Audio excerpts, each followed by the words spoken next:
April 2025 brings a surge of intense cosmic energy as we get a rare and benevolent Saturn Uranus sextile, Mercury and Venus turn direct, and Mars faces Pluto in a difficult opposition.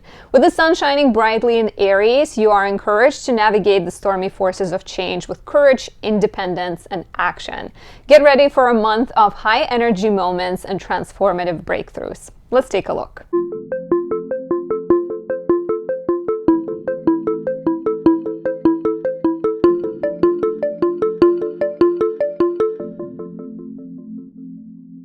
My name is Anastasia. I'm a traditional Western astrologer and astrologer teacher specializing in natal, relationship, and predictive readings. Take a few seconds of your time to show your support by leaving me a like, a comment, subscribing, and pressing the notification bell. Watch more of my videos. All of that gives YouTube algorithm signals that my channel is worth showing to more people, helps me grow. So even a little like means a lot. I appreciate that. Before we dive in, one more thing. You can also say thank you by buying me a tea or a coffee, saying thank you that way. And before we dive in, I am teaching an astrology course starting in May. It will last for 12 months. It is a powerful tool for self-understanding. You may feel like, why do I need to study astrology? By studying astrology, you are investing in yourself. You are helping yourself be the best version of yourself. yourself. But seriously, I found astrology out of the hunger for self-knowledge, and it changed my life. It transformed the way I see myself, the way I view relationships, the way I approach friendships. It made my life easier in a way that I am more aware of how the outside forces are influencing my life. It allowed me to capture powerful transits. It helped me improve the challenging parts of my life. So it's so eye-opening, and it can only benefit you. So join my Natal Astrology Blueprint of the Soul course, and together we'll discover secrets of your chart. Check out the link in the description. Additionally, you can book a reading with yours truly and ask me questions about anything related to your natal chart, your year coming up, your relationships. I can help you choose the right moment for your wedding, your business, or anything else, as well as help you figure out the best place in the world you should move to. Astrocartography or locational astrology is the tool that we astrologers use for that. I would also love to highlight my Mars Cazimi candle. This one captures the empowered Mars in the sign of Scorpio. Very strategic, very focused, great at choosing goals, persevering and reaching them, finding success no matter any difficulty. This is a great candle for the period we're in because the first half of the month of April, March, Mars is in the sign of its fall, and then the second half of the month it is opposing Pluto, so it might be really difficult to express yourself and your desires and your courage in a healthy way. The month has this energy of like stifling anger, swallowing your feelings, and then just blowing up. So highly recommend Mars Cazimi for expressing your energy and your frustration in a healthy way. Additionally, exalted Mars has similar energy. Mars Cazimi is Mars in Scorpio conjunct the Sun. Exalted Mars is Mars in Capricorn, another powerful Mars placement. It is ruled by Saturn, so it has that healthy, restrictive energy where Mars in Capricorn is like a perfect soldier and knows when to break the rules, knows when to follow the rules. So both of these are great for the month of April, and they're also really nice for the people born with Mars in weaker signs, which are Cancer, Taurus, and Libra. If your Mars is in the 8th or 12th houses, if it conjoins, squares, opposes Saturn, or if it's retrograde natally. Both of these are really great for you. And if you're seeking a little bit more peace in the month with, especially second half of the month when we're dealing with that like intense cluster T-square between the Sun, Mars, and Pluto, my almond moon candle can be perfect, or a moon in Cancer oil as well. So thank you for listening to my announcements. Now that that is out of the way, let's talk about April. So we are coming out of the month of eclipses and retrogrades, and so the start of April, in my opinion, is a little bit more helpful, and it's a little bit more quiet because we still have The first week, both Mercury and Venus are still retrograde. Then Mercury goes direct, Venus goes direct in a few days. And there are a lot of supportive energy at first. But then in the middle of the month, around April 18th, Mars changes signs and it opposes Pluto, once again, bringing back the energy from early November and early January of this year. So some difficulties are very much likely, some stormy skies, stormy seas ahead. So let's take a look at the most important transits of the month chronologically, and then I'll dive into the horoscope sign by sign. I am breaking only the most important transits in this video, so if you'd like a personalized horoscope that includes all of these events and covers your transits that are personal and important for you, get a subscription on my website. So we start the month with a really rare and lovely Saturn Uranus sextile on April 4th. The last time we've had this sextile it wouldn't have been the exact same signs, but it would have been Saturn Uranus sextile, would have been 96 and 97. So if you're born in 96, 97, you likely have this Saturn Uranus sextile natally. And we get a few of them. So the first one is April 4th, then there is another one August 11th, 2025, and then another one on January 20th, 2026. You can give it a couple of weeks on each side. It's starting to build at the end of March. And it has this beautiful balance between discipline of Saturn and inventiveness of Uranus. It's like you get this crazy scientist together with like another scientist that has been doing work for a really long time, or like a really experienced scholar, a scientist with like a scholar, right? And they work together. And so it allows you to make changes to most things. It can be as little as like upgrading your routine or, rearranging things in your kitchen cupboard, for example. Or it could be something a lot more like dramatic, or maybe you are making changes in your job and like going for a career that's a lot more scientific and playful. It's easier to take risks around this time. There are higher chances of success. You are more sort of open to change, and so are other people. So your unique ideas will be more welcome at this time. And simultaneously, as Uranus sextiles Saturn, Mars gets in the mix and sextiles Uranus and trines Saturn. So Mars helps you direct your energy once again in a very productive way. It's a great time to make any changes, to make any moves, to do work that requires leadership, to teach or mentor other people. And it's more likely early in the month to find success with whichever things you pursue, especially because it's like sort of a three planets all supporting each other. April 6th, we have the Sun sextiling Jupiter, another lovely, lucky, optimistic transit. Whenever the Sun, the planet of ego, connects with Jupiter, we may expect good news, we may expect opportunities that involve travel, education, even legal matters, signing contracts, making things official, reaching out to mentors, starting business collaborations. All of that is great.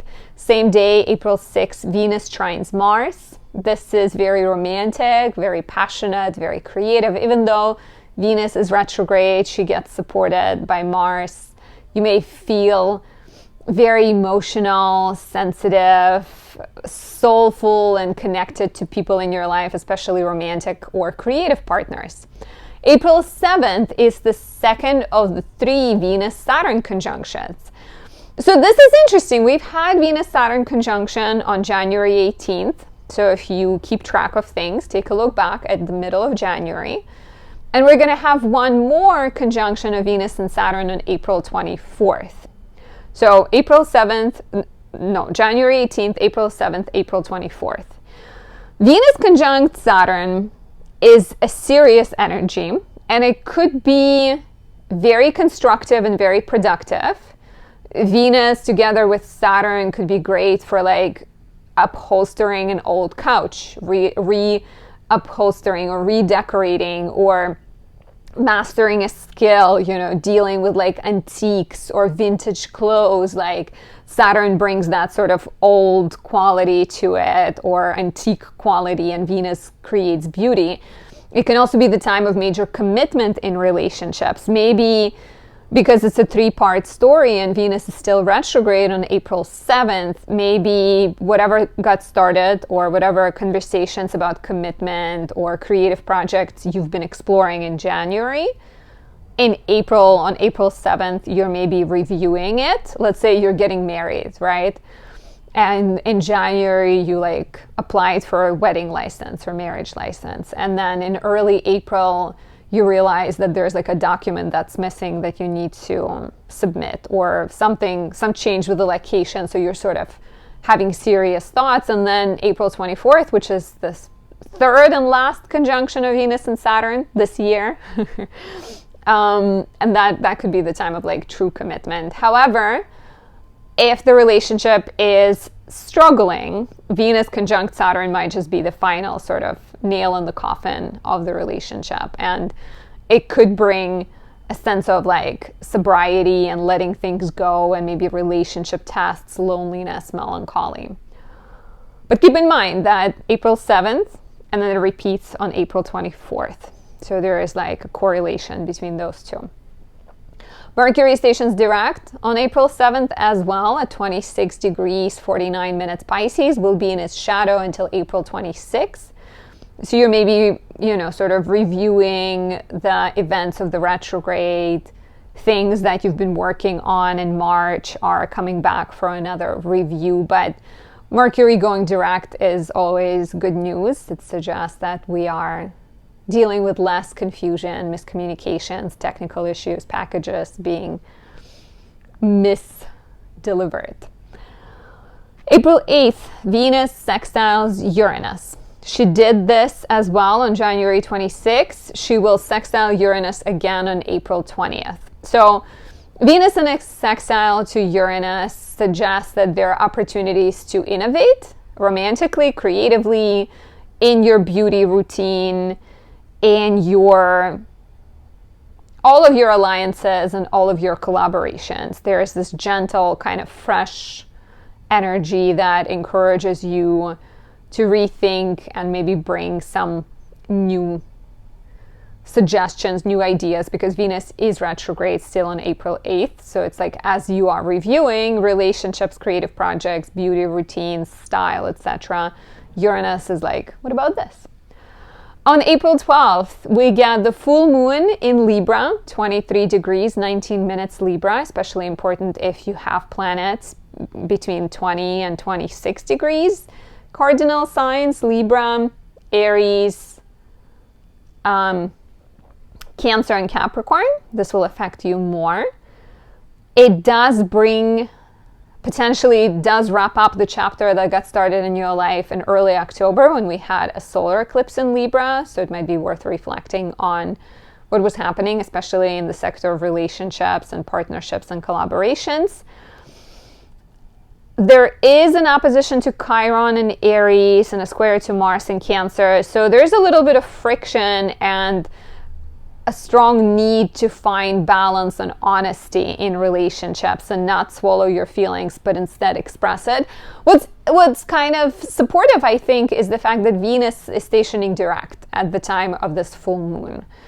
So ever since, March 1st, Venus has been retrograde, and maybe you felt confused, or there could have been some romantic matters that were uncertain, or creatively, or just like overall lack of confidence, uncertainty in relationships in the future. And so having this full moon on April 12th ruled by Venus stationing direct suggests that you're getting an influx of new information. Something is becoming more clear to you. Something in terms of your relationships, goals, desires becomes more obvious. And so the changes you're making with the full moon are inspired by that.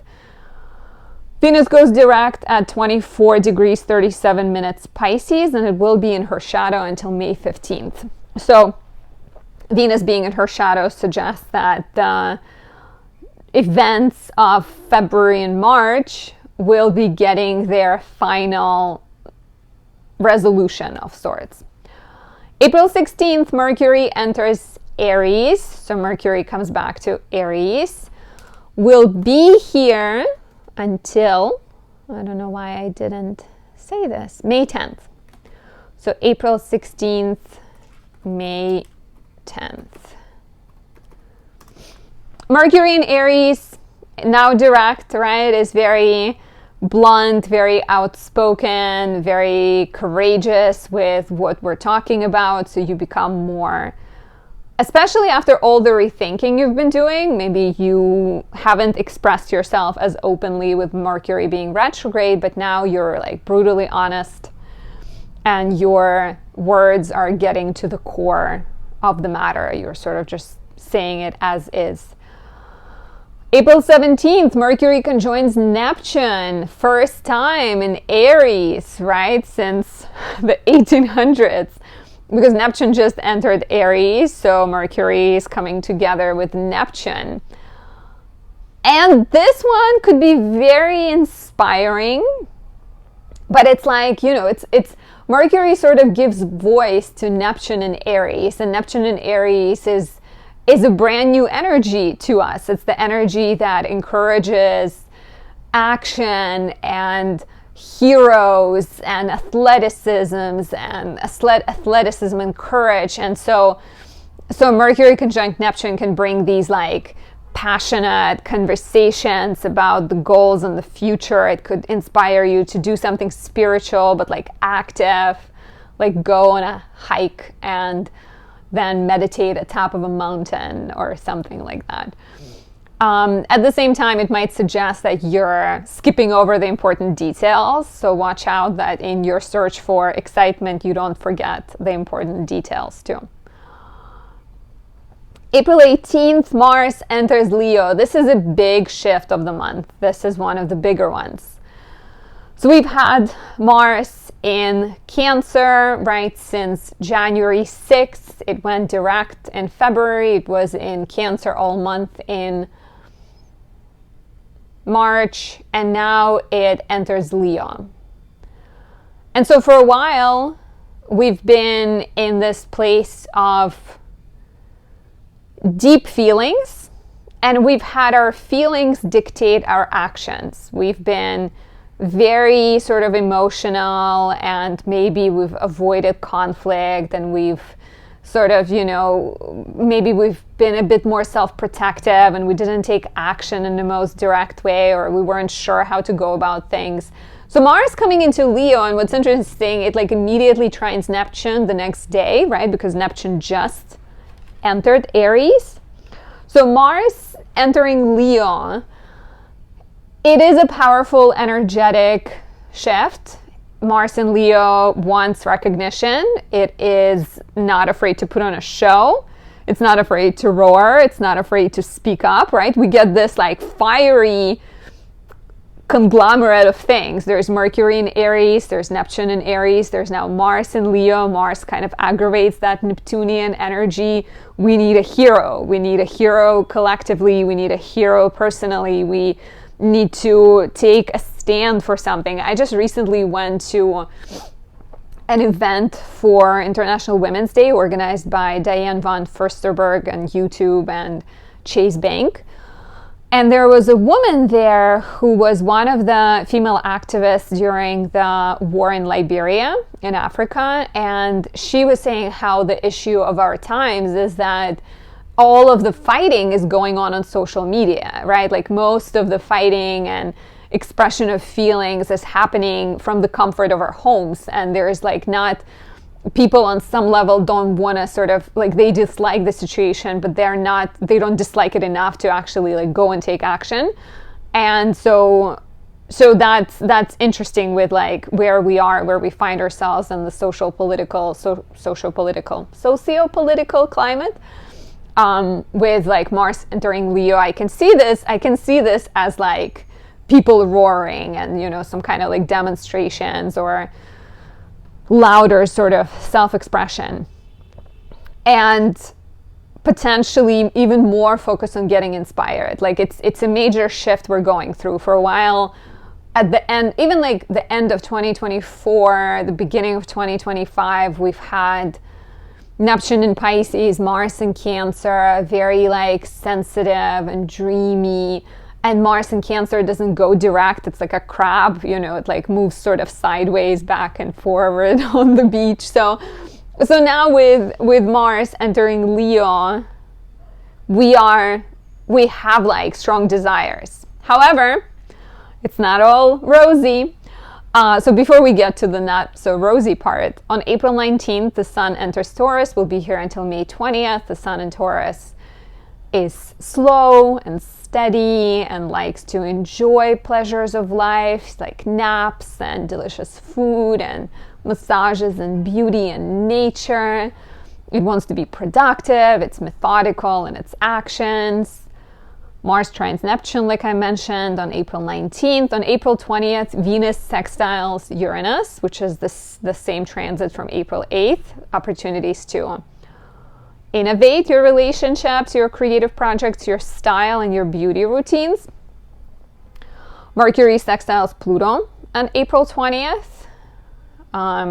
Which has previously happened on March 5th and March 25th. This is a boost for your intuition. This is a good time to study, research, do therapy.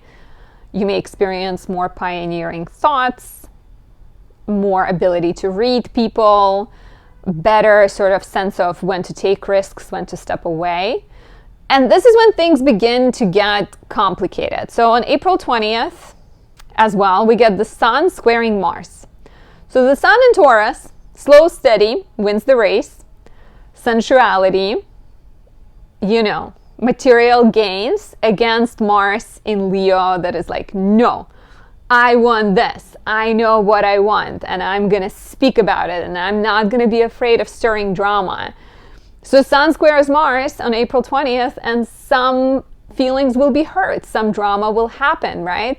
Try to express this energy through healthy ways like exercise, sex, physical labor, competition, things like that, as long as you don't push too hard, right? And like hurt yourself and other people. On April 23rd, the Sun now squares Pluto. So we begin to have a T-square between Mars in Leo, Sun in Taurus, Pluto in Aquarius. The Sun squares Pluto and there is like powerful feelings and intense desires and desire for control and power struggles. And now we have the Sun in Taurus, again slow and steady, versus the world needs change. It's not about you, it's about community, it's about the higher sort of the good of all. So lots of tension. April 24th, we have Venus conjunct Saturn. So this is pretty good for commitment. In the midst of all the drama, you're like, let's commit to this. But Venus, you know, Venus rules other parts of your chart. And so Venus conjunct Saturn on April 24th, direct after retrograde, the repeat of January 18th and April 7th transit can actually be quite supportive and like good and healthy. But then on the 26th of April, Mars opposes Pluto. And this one is irritating. This one is sort of dark and shadowy. It can bring dramatic interactions. So you're like in a line at a grocery store and somebody starts screaming about like there not being eggs. And everybody gets involved and you accidentally get punched. There could be power struggles, there could be drama. And once again, we still have that Mars in Leo, Mars in me. I want this. I deserve this. Pluto in the world is in the dumps and we need to think about everyone else and what's right for community. And the Sun in Taurus, which is like, but like, I don't really maybe want to do anything. I want to just like relax or work on my home with my family and be with my children. What are you like stirring here, right? So there's a lot of tension at the end of the month. And in the midst of it all, we get the new moon in Taurus on April 27th, which the new moon does square Mars and Pluto. So there is an opportunity to create more stability out of crisis, I think. There's a chance that through facing darkness, we will rise above it and we will find more stability. What's missing whenever we have a T-square, which a new moon squaring Mars and squaring Pluto is very much a T-square. You have 3 out of 4 fixed signs represented. So all the fixed signs are Taurus, Scorpio, Leo, and Aquarius, and we have 3, but we don't have Scorpio. So that is the missing link, right? And so the answer might lie in being very Scorpionic and not being afraid to face the darkness, not being afraid to let something go, not being afraid to die and be reborn. So there is quite positive opportunities that can come out of this if you trust that things will work out. The last transit of the month is Venus entering Aries on April 30th. We'll stay here until June 6th. This is a repeat of the transits from February 4th until March 27th.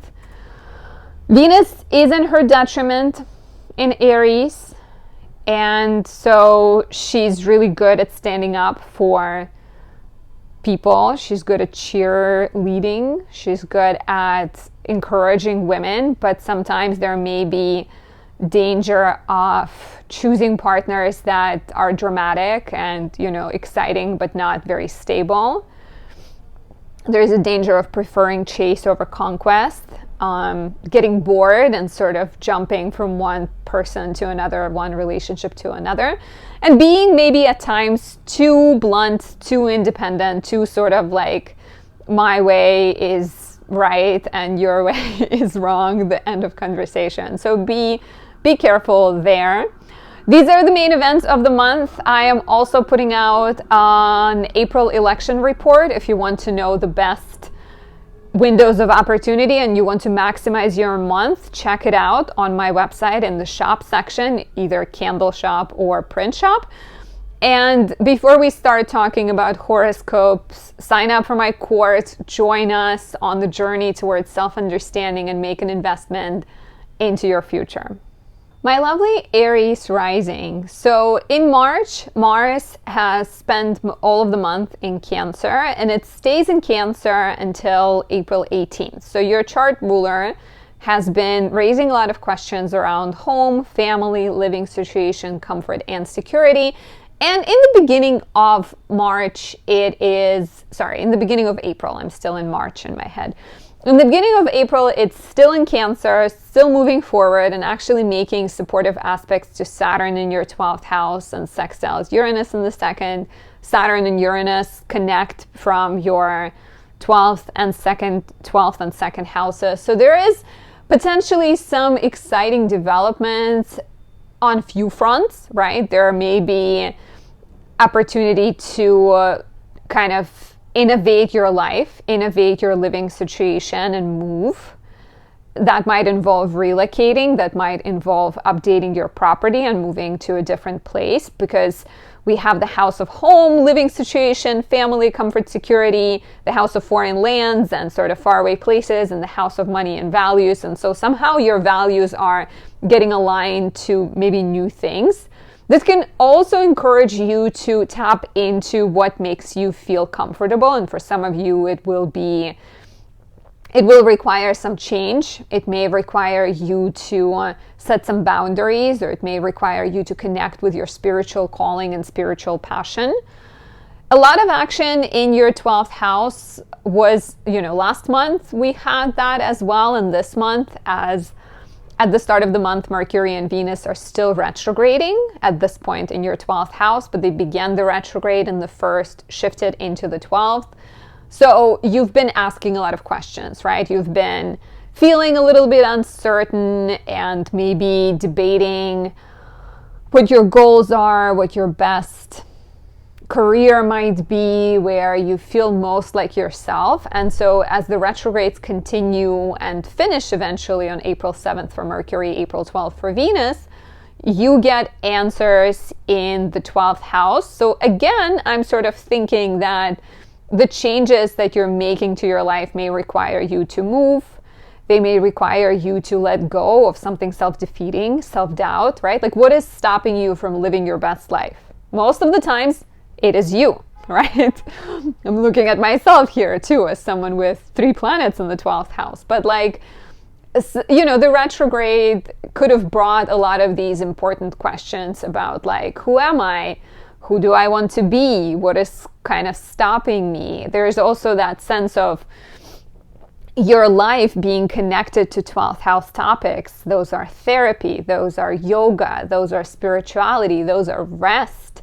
Those encourage you to kind of like get away and find more balance. Maybe you've rediscovered reading or went back to dancing or connected to something in your life that has been tucked away because you've been focused on working hard. We get the full moon in Libra, your 7th house of relationships, on April 12th, which completes the romantic chapter started in October with the solar eclipse in Libra. There is an opposition to Chiron in the 1st and the Sun in the 1st, square to Mars in Cancer, your 4th house. And Venus goes direct in your 12th house on the same day, April 12th. So there is some kind of clarity about self and your goals, and that affects your relationships, right? Maybe you realize that you want to take a job in Paris, and so you tell this to your partner and they decide to move with you. Maybe you realize that you've been swallowing your feelings and not telling your partner how you truly feel because you wanted to keep peace, right? Your 7th house, you're an Aries, you're a fighter, but your 7th house is Libra, and so you don't like fighting in relationships. You'd rather, unless your Mars is in the 7th house, but even then it's in people-pleasing sign of Libra. But there is that sense that relationships do transform out of your personal sense of self-understanding and sort of more clarity. And the full moon in the 7th may bring a dissolution of a relationship if it hasn't felt right, if it felt draining and toxic and unhealthy.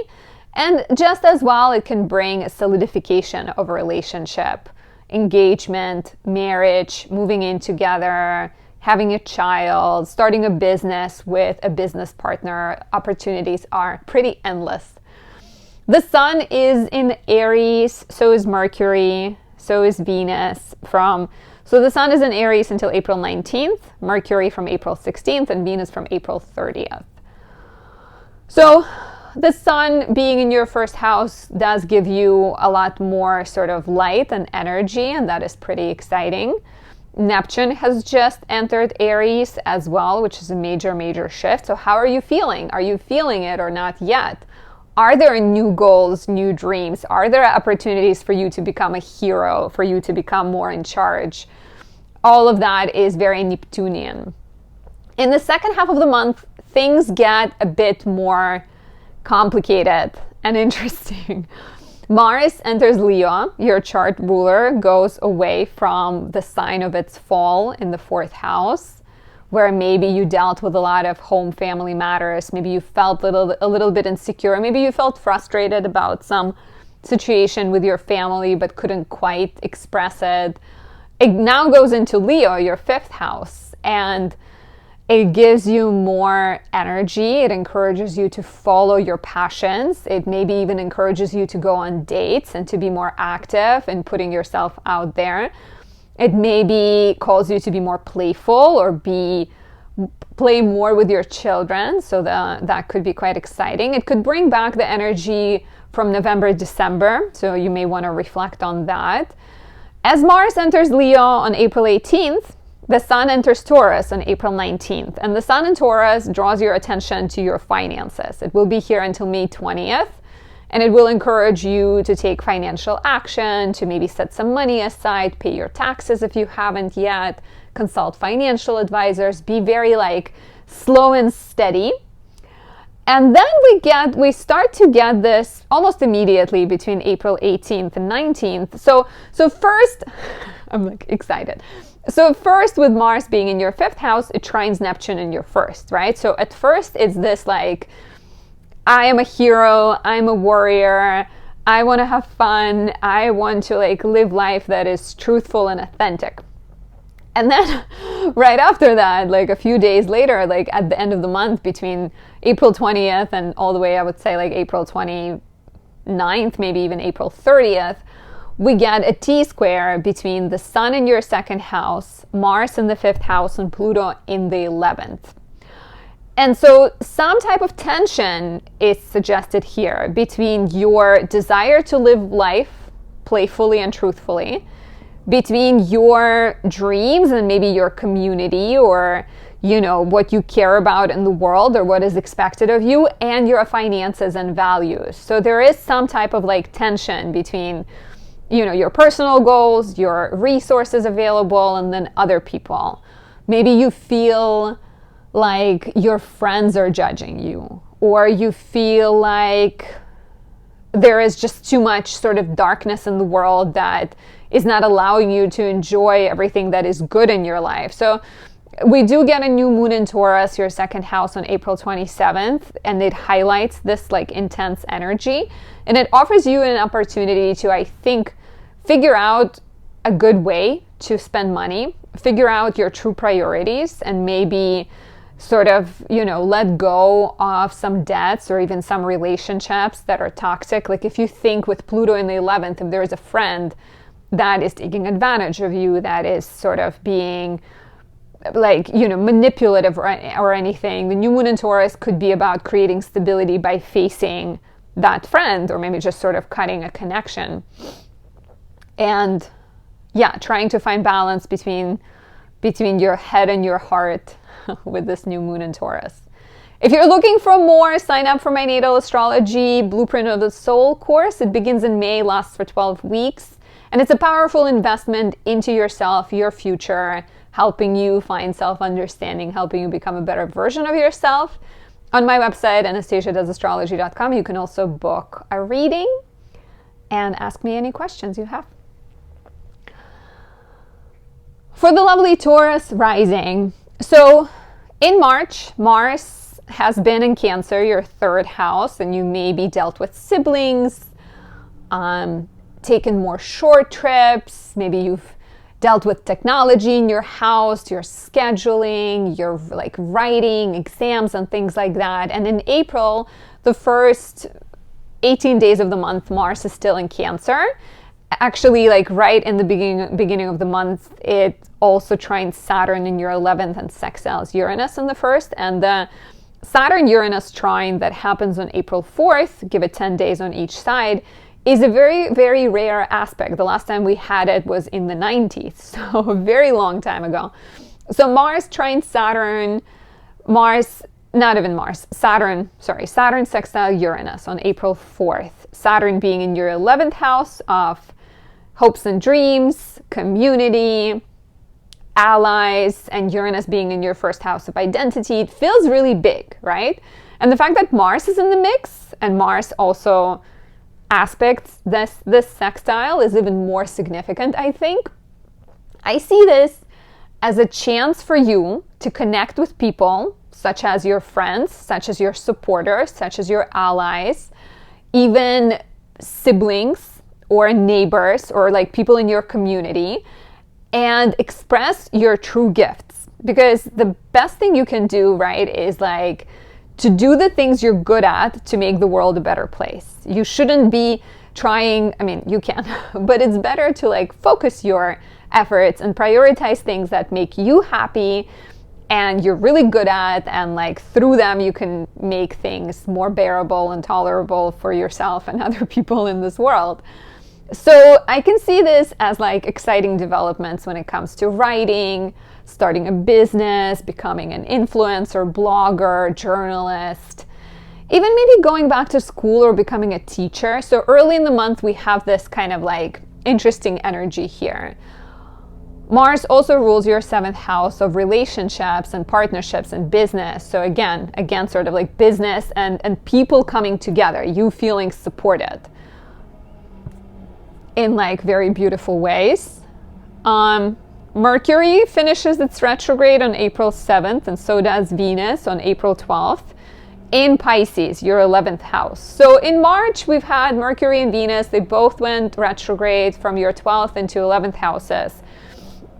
And you would have been asking questions about how you stand in your own way, what kind of, self-defeating tendencies you have, how are you maybe sabotaging yourself in friendships or in your dreams, where are you being like too fearful, where are you lacking courage potentially. And so as Mercury goes direct on April 7th and Venus on April 12th, both in your 11th house, there is likely to be more self-awareness and more opportunities to align yourself with people that are trustworthy, that have your back, that can guide you and support you. And again, we have this nice sort of aspect here between Venus and Mars, and Venus conjoins Saturn on April 7th and April 24th. So you're very, your mind is on your goals, your mind is on other people, your mind is on building alliances with other people. And because Uranus is in the mix and Uranus is in your first house, you are very Promethean in all of it, right? You are the hero, you are the revolutionary, even if it's something small, even if it's you helping at a local dog shelter, right? But it could also be something big, like starting a yoga business, something you've been dreaming about. Speaking of something you've been dreaming about and starting a business maybe connected to animals or health or medical or problem solving, we get a full moon in Libra, your 6th house, just as Venus is turning direct in your house of dreams and networks and allies. This full moon happens on April 12th. And it completes the chapter started in October when we had a solar eclipse in Libra. So do reflect back. Let me know down below what was happening in October in your life. And if you've been, if in October you started to feel dissatisfied with your job, or you started to feel sort of restless and like you wanted to do something more soulful, this is your opportunity, right? This is the full moon on the heels of Mercury, Venus and Mercury. Mercury and Venus turning Mercury and Venus. Mercury and Venus stationing direct. So it's like you are getting closer, right, to having clarity, to having fulfillment. So the full moon in Libra may offer you a chance to complete a difficult project. It may offer you a chance to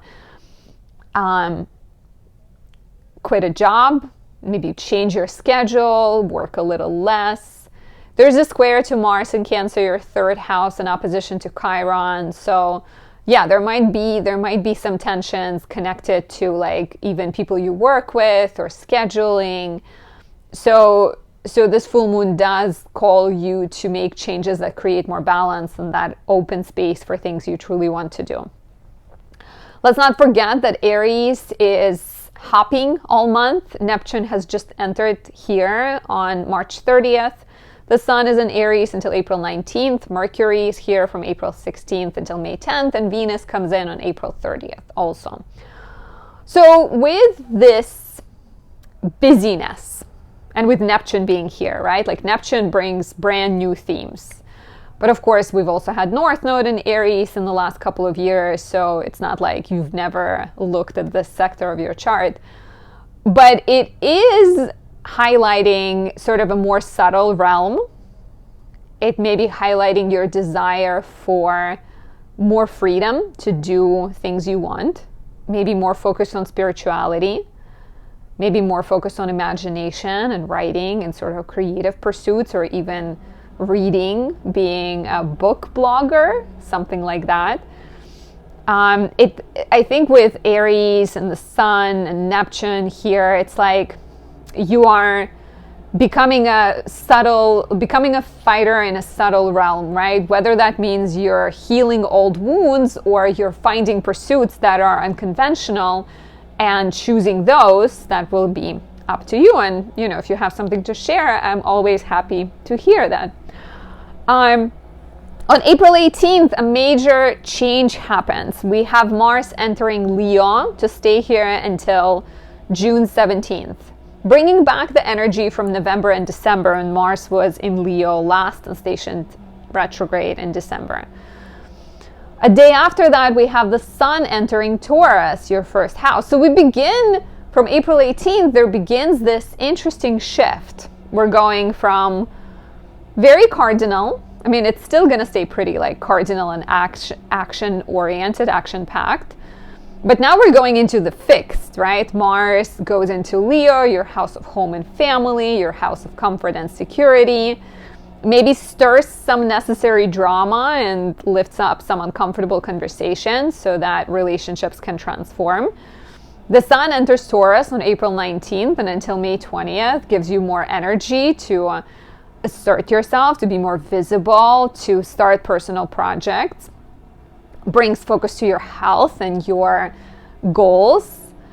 All the while, Pluto is in Aquarius, right? So when these two change signs, they immediately begin to square. The Sun squares Pluto, Mars opposes Pluto in your 10th house of career. So we end up with this tension between your goals and your desires, your home and family and what's happening there. Maybe you're looking for a property.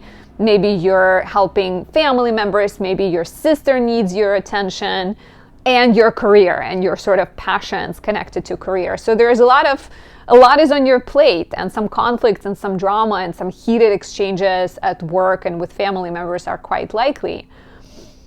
In the midst of it all, we get a new moon in Taurus on April 27th. So the suggestion here is that if you face the difficulty, if you face the darkness, you will get a chance to create more stability in your life. So I think the invitation of this new moon is to connect with your true desires and to maybe express those and to find more sort of stability and to not hesitate to deal with tension, but like just try to stay patient as you do so. If you're looking for more, sign up for my astrology course, Natal Astrology Blueprint of the Soul, to invest in yourself, understand yourself better, get closer to your true purpose, and discover the secrets hidden in your chart. You will not regret it. For my lovely Gemini risings, in April, Mars begins the month in Cancer, your second house of money and values.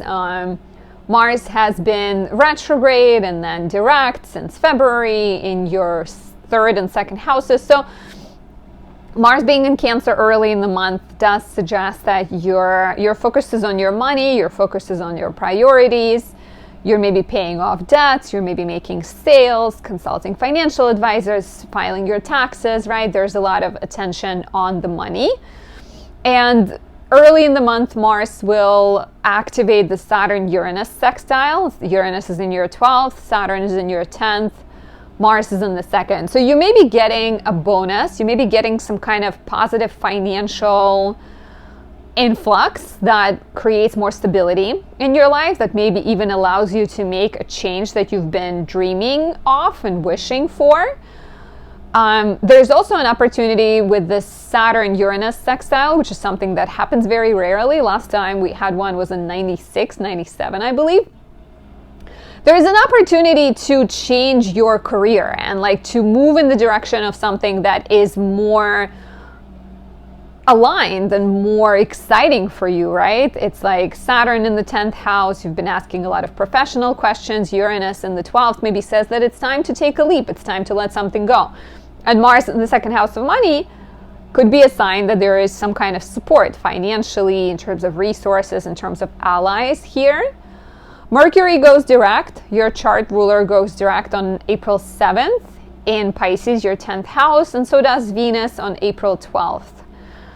So Mercury and Venus went retrograde in March, traveled backwards from your 11th house of hopes and dreams to your 10th house of career, status, and reputation, encouraging you to rethink your alliances, your strategy, deal with professional tensions, disagreements, and maybe ask sort of what is it that you're trying to accomplish. When Mercury goes direct, it's an automatic positive shift for you. You are Mercury ruled, right? So your chart ruler stationing direct in the house of career, again, feels like some type of clarity coming your way. You now know what you want. You are talking to bosses and you're expressing what you want. You're maybe seeing some kind of positive developments financially, professionally. And in general, just like having more clarity and understanding, I think, is really important. So Venus goes direct on April 12th. The same day we get the full moon in Libra, your 5th house. And this could offer you a chance to complete a creative project, to maybe rethink your romantic relationship, to deal with some kind of parental question. We are looking back at the solar eclipse in Libra in October, which would have been the beginning of this cycle that is now closing with the full moon in Libra on April 12th. So it's an interesting one because I think you've been asking a lot of questions about your dreams, your community, your career. And so the full moon in Libra suggests that there is a need to let go of something, to complete something, to maybe either you're letting go of bad habits so you can get closer to your goals, right? Or you're maybe completing some projects so you have more time to pursue your goals. There is a square to Mars in Cancer, your 2nd house, so the considerations around money, values, and priorities are very much still in play. But I think, I do quite like this both for like relationship developments and having more self-awareness on many levels and like figuring out what is joy, what is pleasure for you. And if you are in a romantic relationship, this could be a chance to have a serious conversation, right? Figure out whether you stand where you stand and if you're on the same page with your romantic interest. There's a lot of action all month in your 11th house of hopes and dreams, community, networks. Neptune just went in here on March 30th. It's here all month. The Sun is here until April 19th. Mercury and Venus come in later in the month. And so you're busy, your schedule is packed, and you are maybe creating, maybe you're speaking in public, maybe you're making content for social media. There's like a lot of action. And Neptune being here could be very inspirational, but also a little bit vague and a little bit confusing, right? Maybe you talk to a friend and you're like, oh my God, we're going to start a podcast. We're going to open a business together. We're going to make such a great team. But then your friend just sort of evades you and doesn't like follow up. And they're just like, yeah, it's great. But then they don't really do anything. So Neptune can be a bit tricky that way. Saturn will come here in May and will make things more clear. So just hold on to your seats. Second half of the month gets a bit more complicated, right? A bit more cosmically intense as we get Mars entering Leo and the Sun entering Taurus. Mars goes into Leo on April 18th, will stay until June 17th. Sun enters Taurus on April 19th, will stay until May 20th. So Mars in Leo in your 3rd house is a sign of you connecting to your passions. It's a sign of more action. Your mind is busy. Your mind is full of ideas. You are taking steps. You're working on your business. You're like on fire, right? You're just like active, physically exercising, creating, talking, even going on more short trips. But there is like a strong desire to like express yourself. You may be feeling having like a flashback to what was happening in November, December when Mars was in Leo before. The Sun in Taurus, however, in your 12th house is a bit more subtle. It sort of calls you to retreat and it makes you want to relax and take it easy. While Pluto in your 9th house is creating strong focus on your beliefs and your goals and community and what you can offer to the world and sort of a little bit more, let's think about the world, less about ourselves. So there's tension there, right? There's pretty obvious tension from approximately April 19th onwards, where you're having to navigate like, this is what I want, this is what I'm clear on, this is what I'm best at, versus like what needs to be done for everybody else, versus your desire to just chill and relax. And amidst it all, we have a new moon in Taurus, your 12th house, on April 27th. So the new moon in Taurus offers you a chance to go within, for sure. And it offers you a chance to prioritize your mental health and kind of get quiet for a moment. Because as a Gemini rising, let's be honest, you're not really quiet. You may find yourself constantly distracted and very social, but like sometimes you really need to stand still for a bit. And so maybe this new moon at the end of the month is a great time to go in nature, to meditate, to kind of connect with what's happening within you and figure out like what is serving you, what doesn't serve you, how can you be sort of strategic and grounded as you deal with the demands of other people, as you deal with this like busy mind and lots of ideas. So the new moon in Taurus will offer you a chance to like examine the role that you play in your own confusion, as well as release any other patterns that are not healthy, that are destructive, that are challenging for you. If you're seeking more, sign up for my Natal Astrology Blueprint of the Soul course. Invest in yourself, for your self-love, for creating the better version of you, so that you can use astrology to your advantage and so that you can surf the waves and feel more stable in the rather unstable times we're in. Additionally, at anastasiadoesastrology.com, you can book a reading and talk to me face-to-face, or pick up a horoscope subscription to get monthly horoscopes sent to you at the start of every month. The beautiful Cancer rising. In April, in the beginning of the month, Mars is in Cancer, your sign. It has been in Cancer since January. It's been retrograde until February 23rd and direct after that. And you may have dealt with some frustrations, maybe other people irritating you, or health-related matters, or just like felt in the beginning of the year a lack of energy, and then as Mars stationed direct, and perhaps in March as it picked up speed, you may have felt more motivated, more driven. So at the start of the month, we have Mars in Cancer until April 18th, and it harmoniously connects with a rare and benevolent Saturn Uranus sextile. So Saturn is in your 9th, it sextiles Uranus in the 11th, and Mars is in the 1st, right? And so this feels like you're following dreams related to writing, education, publishing, and relocation. There may be some religious goals or spiritual goals that you're pursuing, and Mars in Cancer suggests that there is energy and you're connecting with your true self, and so you're getting ready to express yourself. Your goals may involve other people and building a community. And so like, let's say you're moving or you're going back to school to build your business. There are definitely opportunities there to expand your network. Mercury goes direct on April 7th in your 9th house of education, writing, publishing, travel, legal matters, and Venus follows and goes direct on April 12th. So these both began their retrogrades in March, moving from your 10th house of career to your 9th house of these like questions, right? Education, travel, all of those things. And so you may realize that your career requires you to upgrade your education, or you maybe had a moment of like realignment in terms of what are my true goals? What am I trying to achieve? Maybe you've had to sit with these questions for a while. There could have been a sense that in order to succeed, you need to move, or in order to succeed, you need to find a better mentor, to find sort of more support. So could have been like a very spiritual transit as well as physical, right? If we're talking about education, legal matters, travel. Now that both of these planets stationing direct, you're feeling, especially as the month progresses, you're feeling more clear. You're feeling more aligned. You're kind of more aware of what you want to do.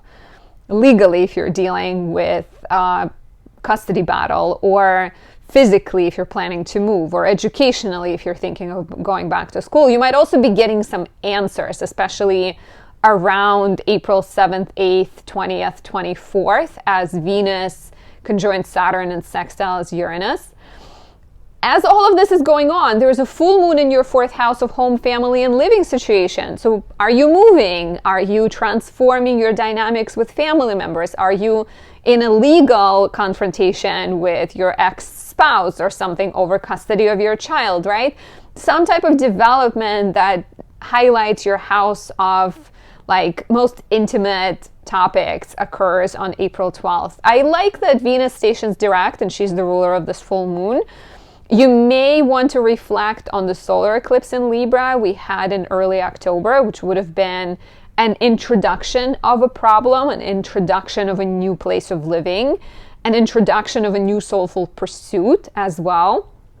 There is, you're trying to balance your maybe need for peace and quiet and the demands of your family with your professional goals. There may be a little bit of healing that needs to happen because the full moon opposes the sun in Aries and Chiron in Aries. There's a square to Mars in Cancer. So you may sort of need to examine how your tendency to be nice, always nice, maybe is not good for you. Maybe there's something that needs to happen where you assert yourself. And please share if that resonates with you. Your 10th house of career, status, and reputation is lit up all month. Neptune just went in there, encouraging you to become a hero of your own domain, to assert yourself. The sun is here until April 19th, the exalted sun, calling you to act, calling you to be visible, calling you to follow new dreams, new horizons. Of course, Neptune may also suggest that there's miscommunications and fogginess and a bit of confusion and maybe like dreams, but they're not quite formed in your head. The good news is Saturn will come here in late May and will make things more serious, for better or worse. Things get a bit more complicated once Mars enters Leo on April 18th. We'll stay here until June 17th. And the Sun enters Taurus on April 19th. The two immediately square each other, right? And not only they square each other, but they also both square Pluto. So we get like a T-square. So Mars entering Leo for 2 months, right, starting on April 18th, calls you to make money, maybe even spend money. You feel a desire to invest in your future, take an astrology course with Anastasia. But like you have like some kind of like desire, right? You're driven. You're like, this is what makes me the best version of me, and I am willing to like make the world know about it. Then the Sun enters Taurus in the 11th house, and it draws attention to your friendships and your network and your hopes and dreams. And then Pluto is in your 8th house, and it represents that there are certain ties, that there are certain karmic debts or certain like agreements with people, spoken or unspoken, that maybe need to be detangled first, right? We get the new moon in Taurus on April 27th, your 11th house, right in the midst of this tense T-square between the Sun, Mars, and Pluto. And this T-square, just to give you a bit of a frame of reference, we've had Mars opposite Pluto. So we've had part of this T-square in November and then in late December, January. So what was happening in your life? What kind of tense energies were coming up for you? So the new moon in Taurus in the 11th house, in the midst of all of this tension, may give you a chance to find better friends, to ask someone for advice, to reach out for help, right? Build an alliance. It may also help you clarify your true goals and your true desires. The missing link here is Scorpio, and Scorpio is in your 5th house. So like, what do you truly want in your heart of hearts? And then once you've figured it out with all this fixed energy, you can start like getting rid of the karmic debts and maybe figuring out the financial matters and using your self-awareness, this newfound clarity to take action and move forward. And it's not all difficult, but things do get a bit spicy in the end of the month.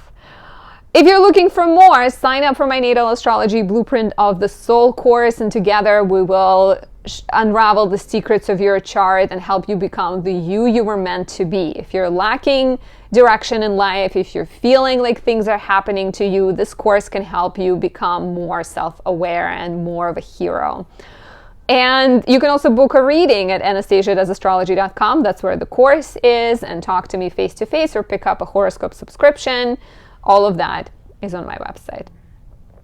For the lovely, shiny Leo risings, Mars is still in your 12th house early in the month.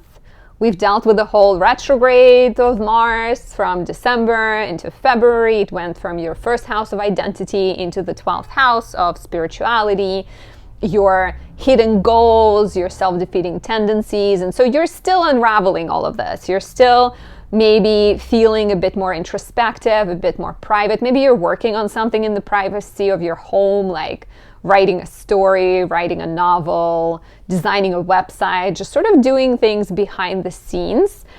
And early in the month, on April 4th, we have a really benevolent and very rare, last time we had it would have been 96, 97, Saturn Uranus sextile. So Saturn is in your 8th house of entanglements with other people, other people's resources, debts, taxes, loans. And Uranus is in your 10th house of career. So could you be getting some kind of bonus? Could you be getting a big tax refund or an inheritance or some kind of like opportunity, especially if you've been working on something? You may even be paying off a debt, right? Maybe you've been like really focused on it and just dedicated. And so maybe early in April, you get rewarded for this hard work that you've been doing. There could be a chance to maybe bring like therapy into your professional life, or, you know, I have a Leo rising friend, she's thinking of becoming a life coach. So some type of your like shiny personality and your awareness of people and your knowledge of money and your knowledge of maybe in like kind of energy of other people could be very beneficial for you, both for healing yourself and for connecting with other people. A positive shift occurs on April 7th as Mercury goes direct. Venus follows and goes direct on April 12th. So both Mercury and Venus began their retrogrades in March. They have shifted from your 9th house of Aries into your 8th house of Pisces. And there could have been some maybe, you know, student loan related matters that you had to address. There could have been some like school payments that you were making, or legal matters, or even just overall sense of like questioning your path and your future and sort of your life direction with this retrograde.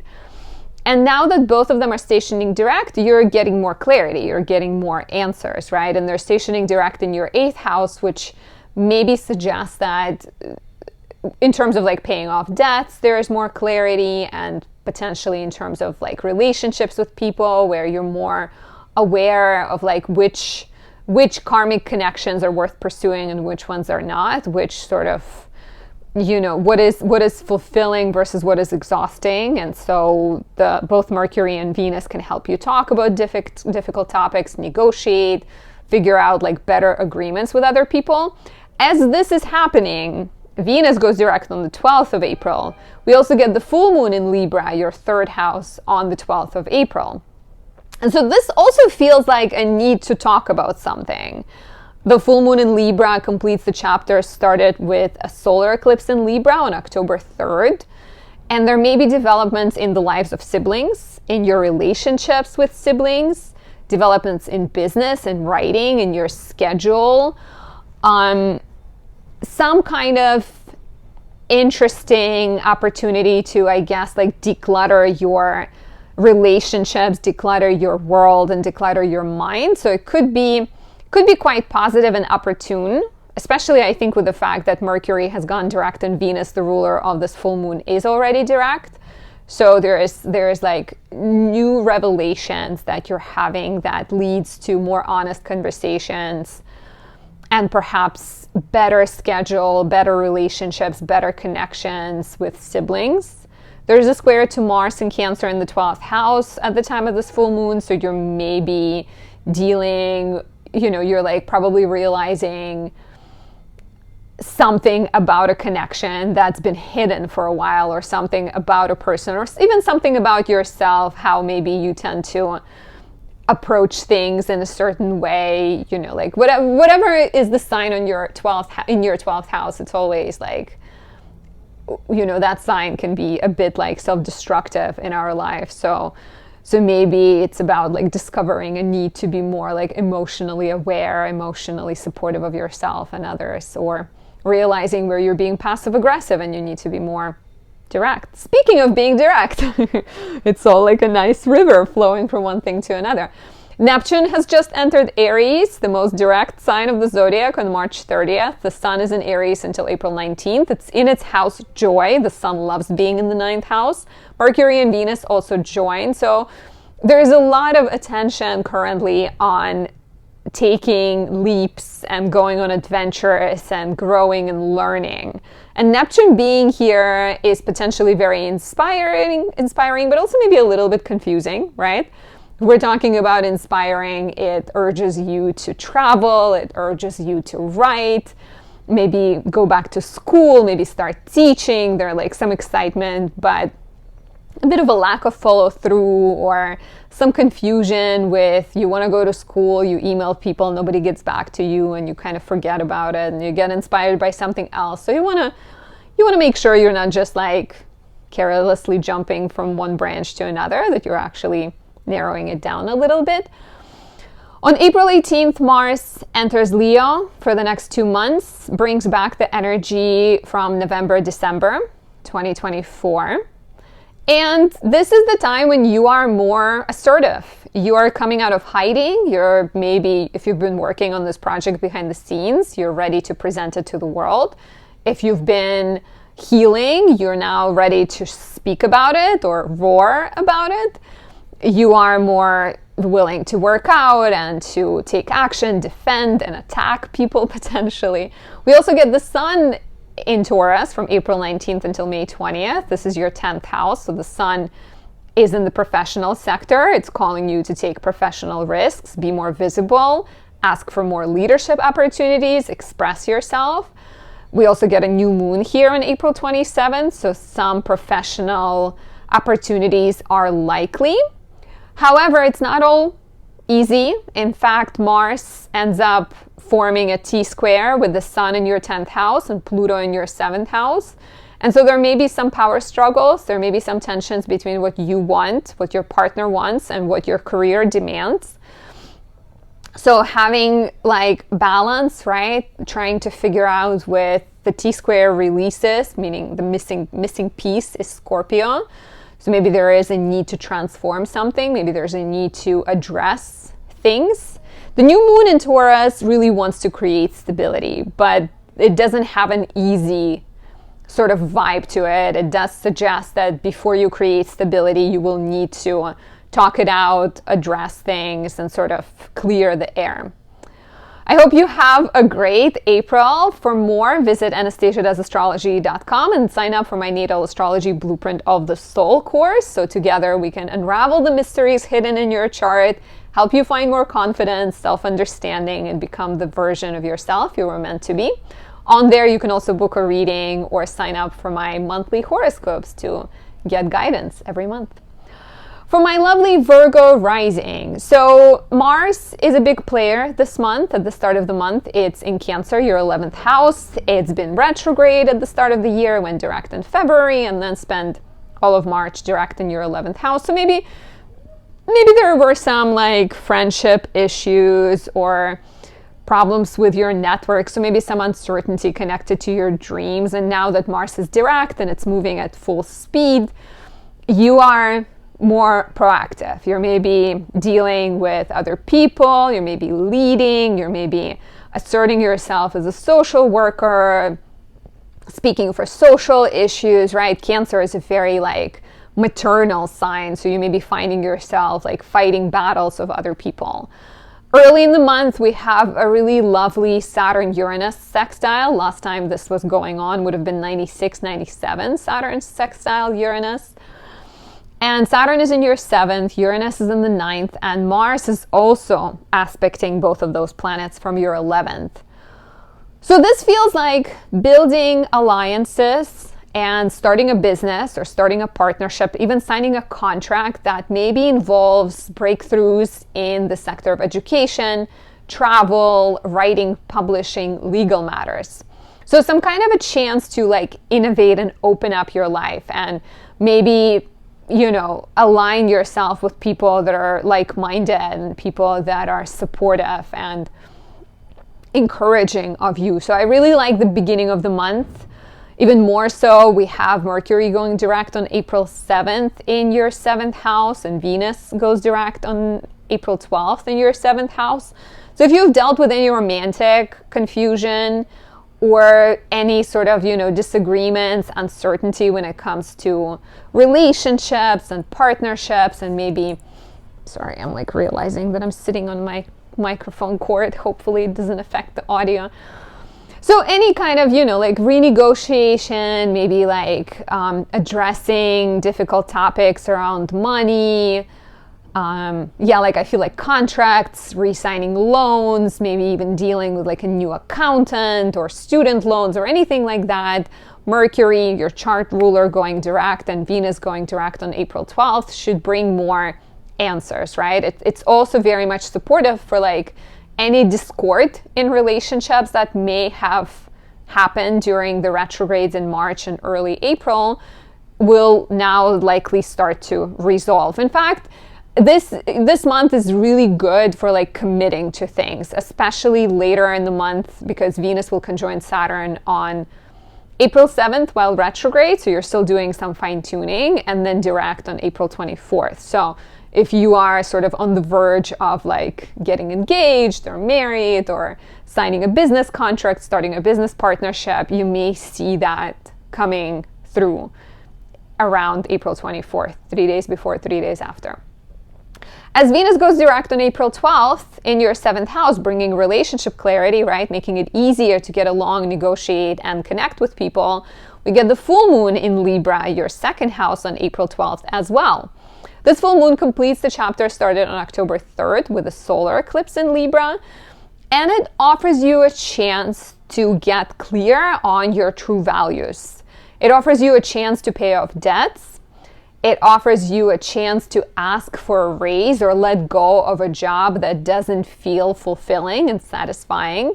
There may be an opportunity to discuss something with your partner about money, about the future, about your values, right? Like let's say you are getting married and the full moon in Libra in the 2nd is sort of the culmination of that by starting a joint bank account or signing a prenup or something like that. It does square Mars and Cancer in the 11th house, so there's a little bit of tension with what you're trying to achieve and maybe what your friends or your allies expect of you, so you may need to do a little bit of compromising and negotiating with others.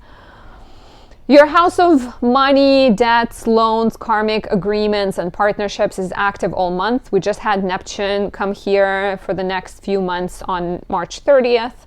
The Sun is here until April 19th. And Mercury and Venus join in a little bit later.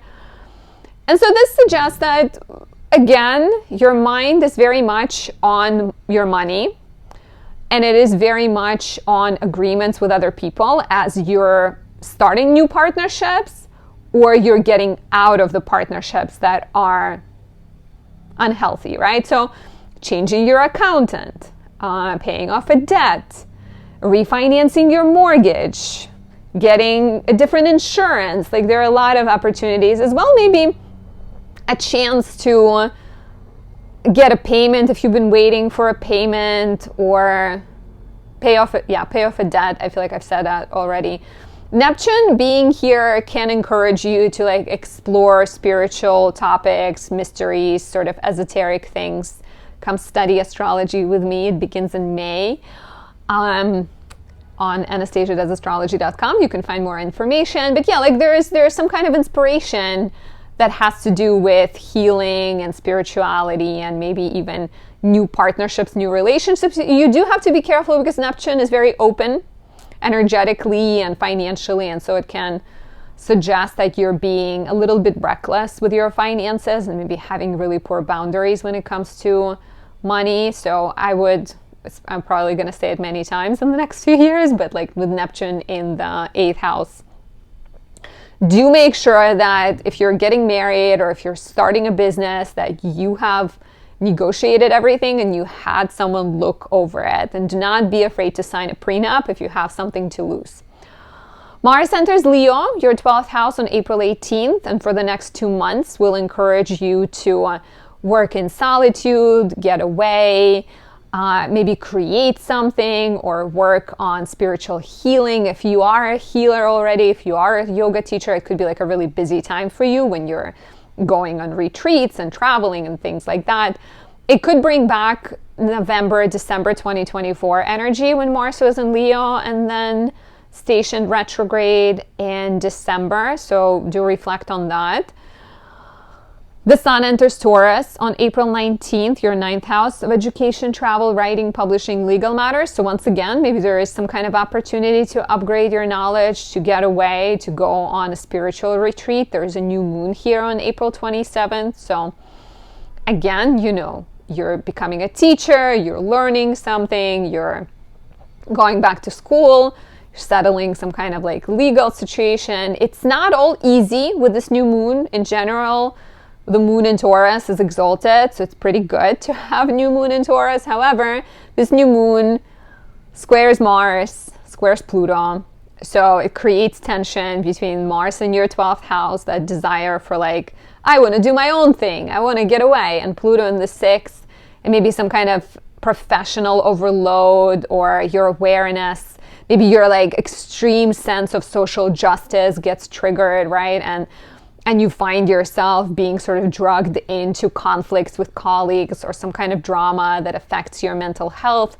So the new moon in Taurus will encourage you to rethink your beliefs and rethink your attitudes when it comes to maybe work and, you know, and mental health, and figure out like better ways of protecting yourself. There could also be opportunities to maybe rethink your professional life and, like, I don't know, upgrade your work a little less, work remotely, something that is adventurous but also creates more stability in your life. For more, sign up for my Natal Astrology Blueprint of the Soul course, and together we'll untangle your chart. I will help you understand the secrets that are hidden in it and become the true self you were meant to be. Find more courage and confidence. Astrology has changed my life in so many ways that I think it can do that for you too. You can sign up at anastasiadoesastrology.com. There's a link in my description as well. And you can also book a reading and talk to me face-to-face or get a horoscope subscription on there too. My beautiful Libra rising. So April is a pretty big month. We start off with Mars in Cancer, 10th house of career, status, reputation. Mars has gone retrograde in the last few months, then went direct, right? It began the retrograde in your 11th, then went in the 10th. So there could have been a lot of questions about the future, about your network, about your social media, your community, your goals, kind of like what are your dreams and are you on the right path? You could have felt a little bit unsure. In March, with Mars going direct and slowly picking up speed, maybe you've taken more action. Maybe you've, you know, sort of picked up the momentum back again. Early in the month, there are a couple of really nice aspects, one of which is a rare Saturn Uranus sextile. The last time we had this would have been in 96, 97. And Mars also trines Saturn sextiles Uranus on the same kind of day. April 4th, you can give it at least 10 days on each side because Saturn and Uranus are both pretty slow moving. Saturn is in your 6th house, Uranus is in the 8th, Mars is in the 10th. This is a really sort of exciting one. It feels like you are either seeing progress professionally, you're experiencing some kind of breakthrough, you're, you know, taking a risk and you're updating maybe what you're offering if you're a business owner. You're maybe starting a new partnership with Uranus, or you're liberating yourself from a workload that's been dragging you down so that now you have more freedom. There's quite exciting, positive forward momentum professionally. And with the sextile to Uranus, I feel like there's also a chance that if you've been waiting on some kind of resource, so you've been working to like get a mortgage or get a student loan forgiveness or anything like that, that could be great. With Mars ruling your house of relationships and your house of money, again, some kind of positive development financially, maybe even a really positive development in your partner's life. Like this could be your partner wins a lottery, right? Who wouldn't want that? They win a lottery and it like sort of takes a little bit of heavy weight off your shoulders because now you can focus on doing things that you enjoy doing and not things that you have to do.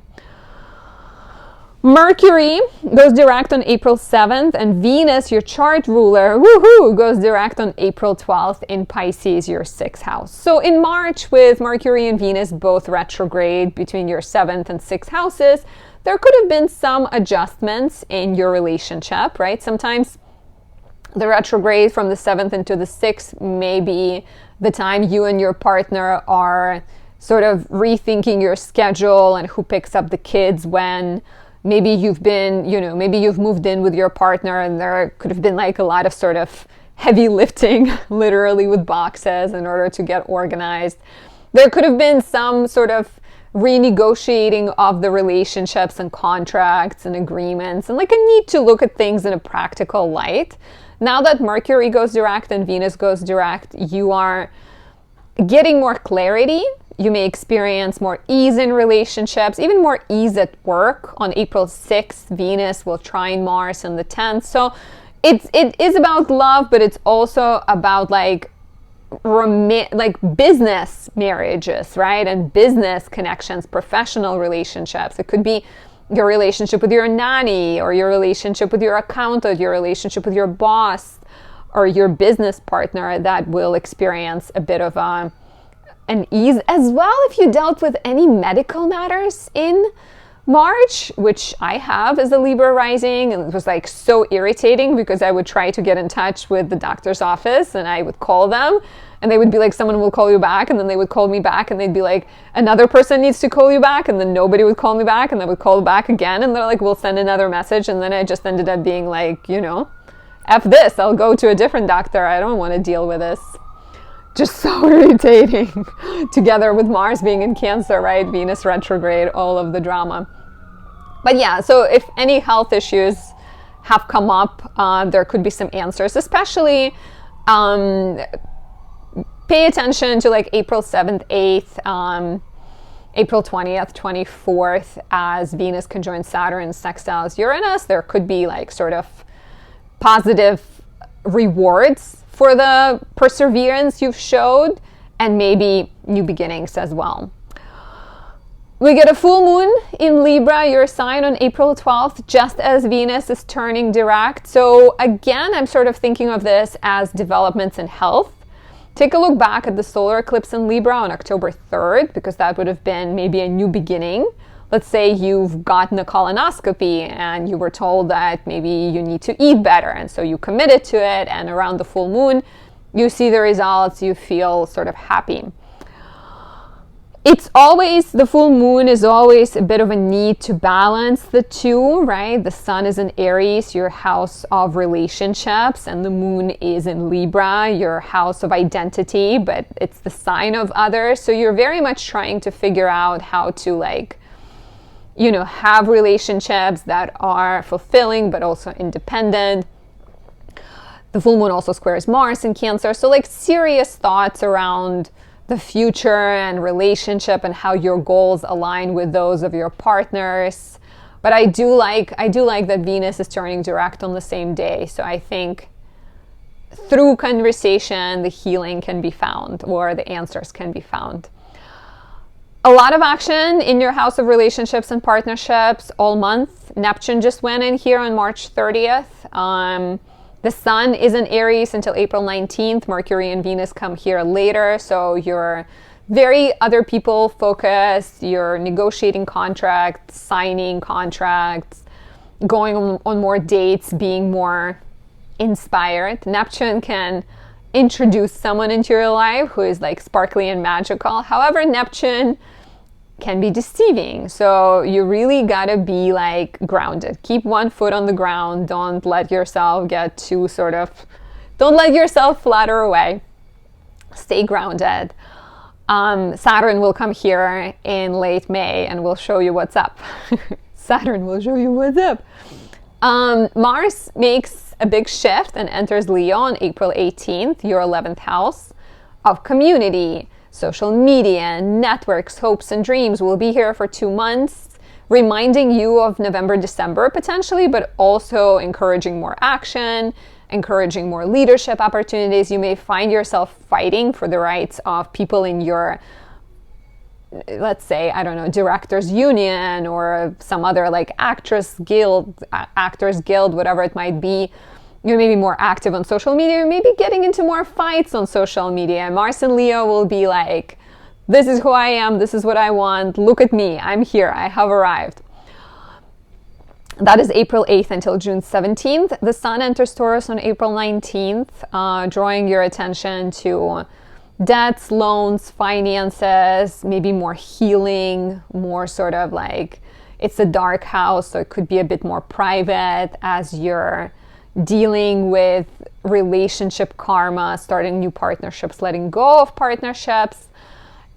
We get a new moon in Taurus on April 27th, which again sort of encourages new beginnings in agreements and partnerships, and you're maybe paying off debts, you're maybe getting some money back that you've been waiting on. It's not an easy new moon. It occurs right in the midst of an intense T-square between Mars in your 11th, Sun in your 8th, and Pluto in your 5th. And so it's not without struggle. At the end of April, the final sort of like 10 days of April are pretty intense. Like there is something, you know, it's not all intense because there's Venus-Saturn conjunction in your 6th house, Venus sextiles Uranus, and there's some like positive developments professionally. But there is also maybe tension with friends, maybe battles with your significant other or battles with children. There may be a sense that you're dealing with some kind of power struggles. Mars in the 11th opposite Pluto in the 5th, we've already had before, November 3rd and January 3rd, 2025. So maybe look back. Pluto will always encourage you to transform.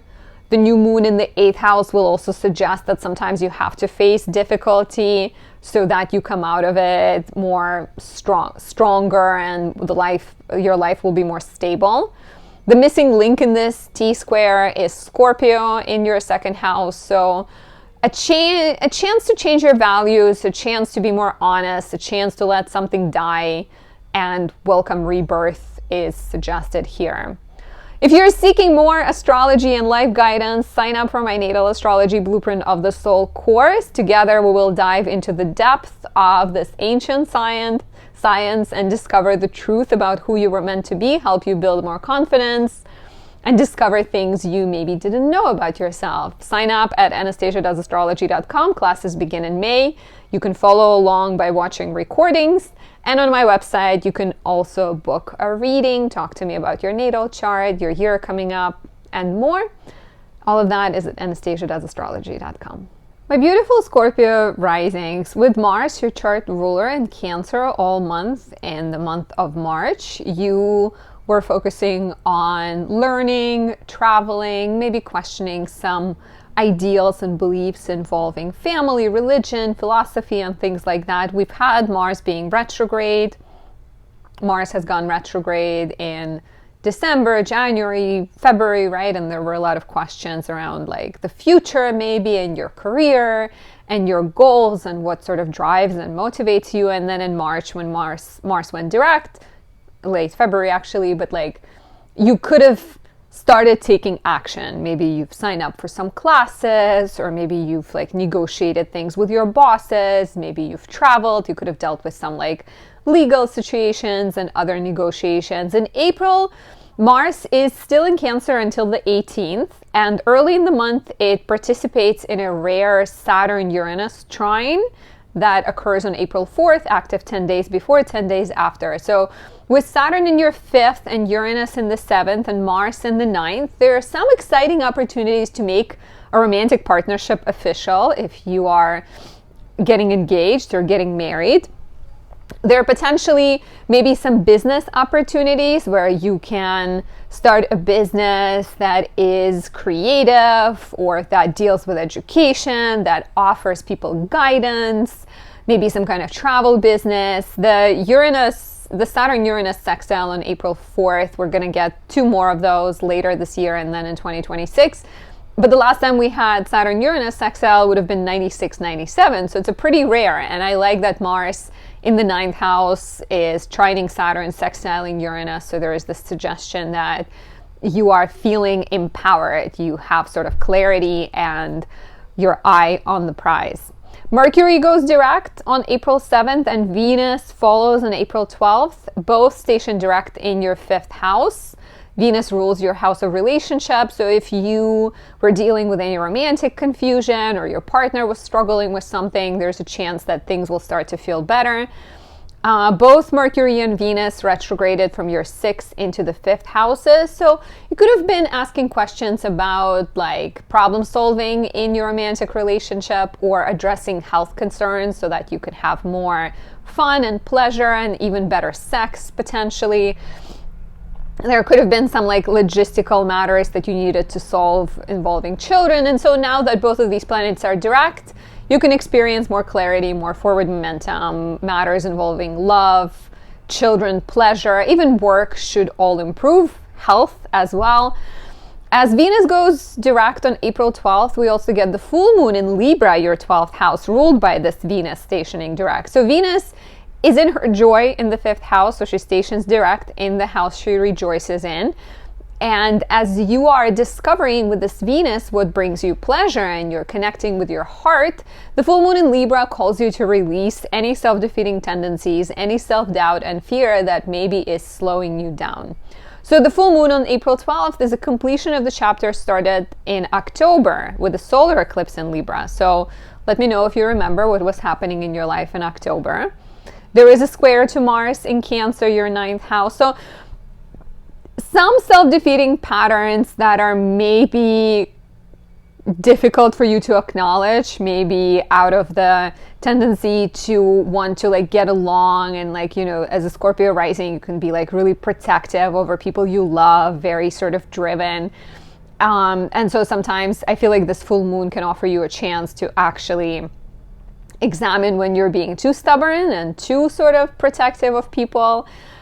And there might also be a chance to like rethink how you handle stresses, how you handle conflict, how you handle sort of matters that are maybe emotional and uncomfortable, and find a chance to let something go that is out of balance, something that's out of whack, right? The full moon in Libra will always want to create more balance in life. And because it's the full moon in Libra, the changes might involve your romantic relationship or your business relationship or some other kind of partnership. Your house of work, health, and service is highlighted all month. We just had Neptune enter here on March 30th.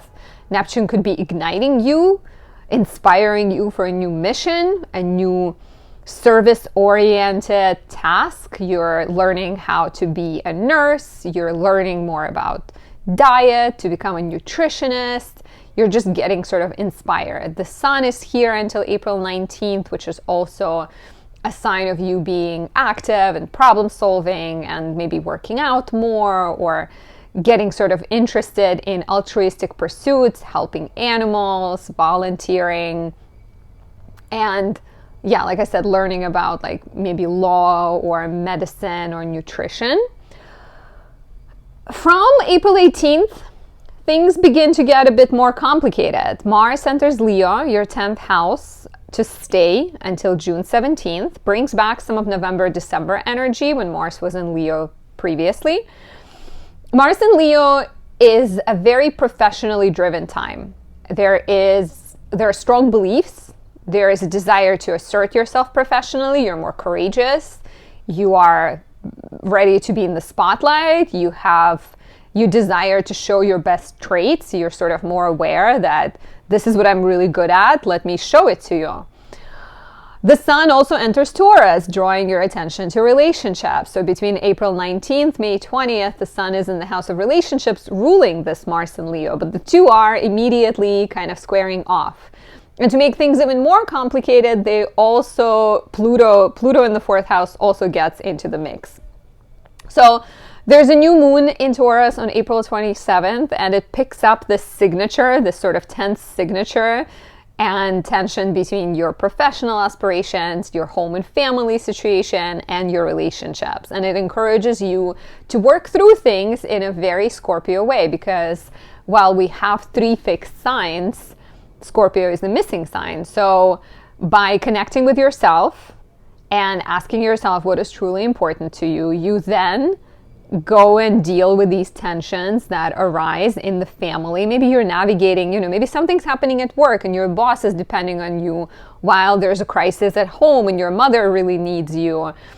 And then that puts sort of stress on your relationship. And so you need to be ready to problem solve and adjust and maybe, set some boundaries or But yeah, like chances are, especially like around April 23rd and April 26th, and even like a few days before and after, there may be some difficulty connected to balancing everything that's on your plate.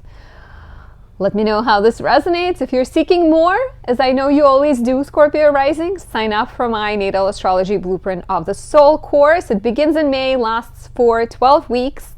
And together we will detangle your natal chart. I will help you understand yourself better, and I will help you invest into becoming the true version of yourself, the you were meant to be. Find it and sign up at anastasia.astrology.com. On there, you can also book a reading and talk to me in person about anything your heart desires, or you can also get a horoscope subscription to meet with me every month, or get written horoscopes every month. For the lovely Sagittarius rising, in April, Mars is in Cancer early in the month. Mars has been in Leo and then Cancer, and then went retro, like Cancer, Leo, retrograde, back to Cancer. So Mars has been moving from your 9th into the 8th houses, and there could have been maybe a need to deal with some financial matters, some student loans, maybe some like spendings connected to travel or education. Maybe you've like rethought some legal ties and agreements, and then Mars went direct in February and spent the entirety of March in Cancer.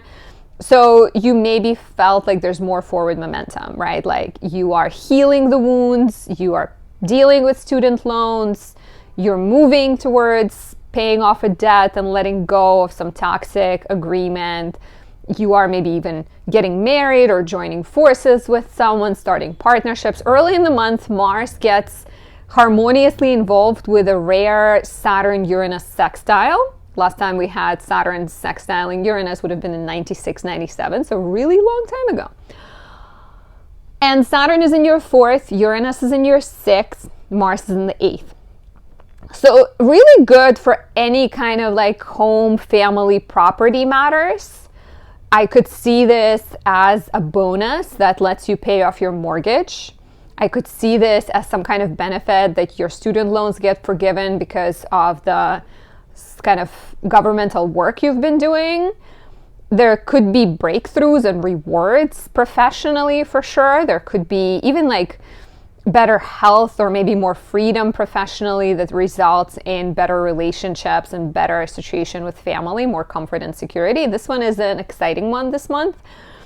Things also get better as Mercury goes direct on April 7th, and then Venus goes direct on April 12th in your 4th house of home, family, living situation. Mercury rules your house of relationships. So if your partner has been in sort of a state of flux or struggled at all, Mercury going direct on April 7th could help them. Additionally, Mercury began its retrograde in your 5th house of romance, pleasure, parenthood, children, and then shifted into the 4th house of home, family, living situation. So maybe you found yourself questioning where you live. Maybe you found yourself looking at your relationship and wondering what kind of family you're going to make. Maybe you've had conversations regarding starting a family.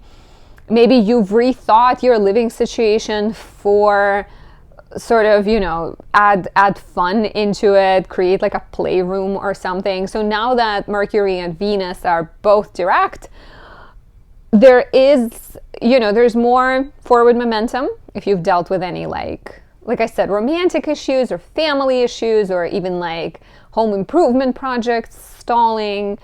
These two turning direct can help you resolve any conflicts, even some sort of tension with family members or, difficulty with neighbors. All of that should start to get better.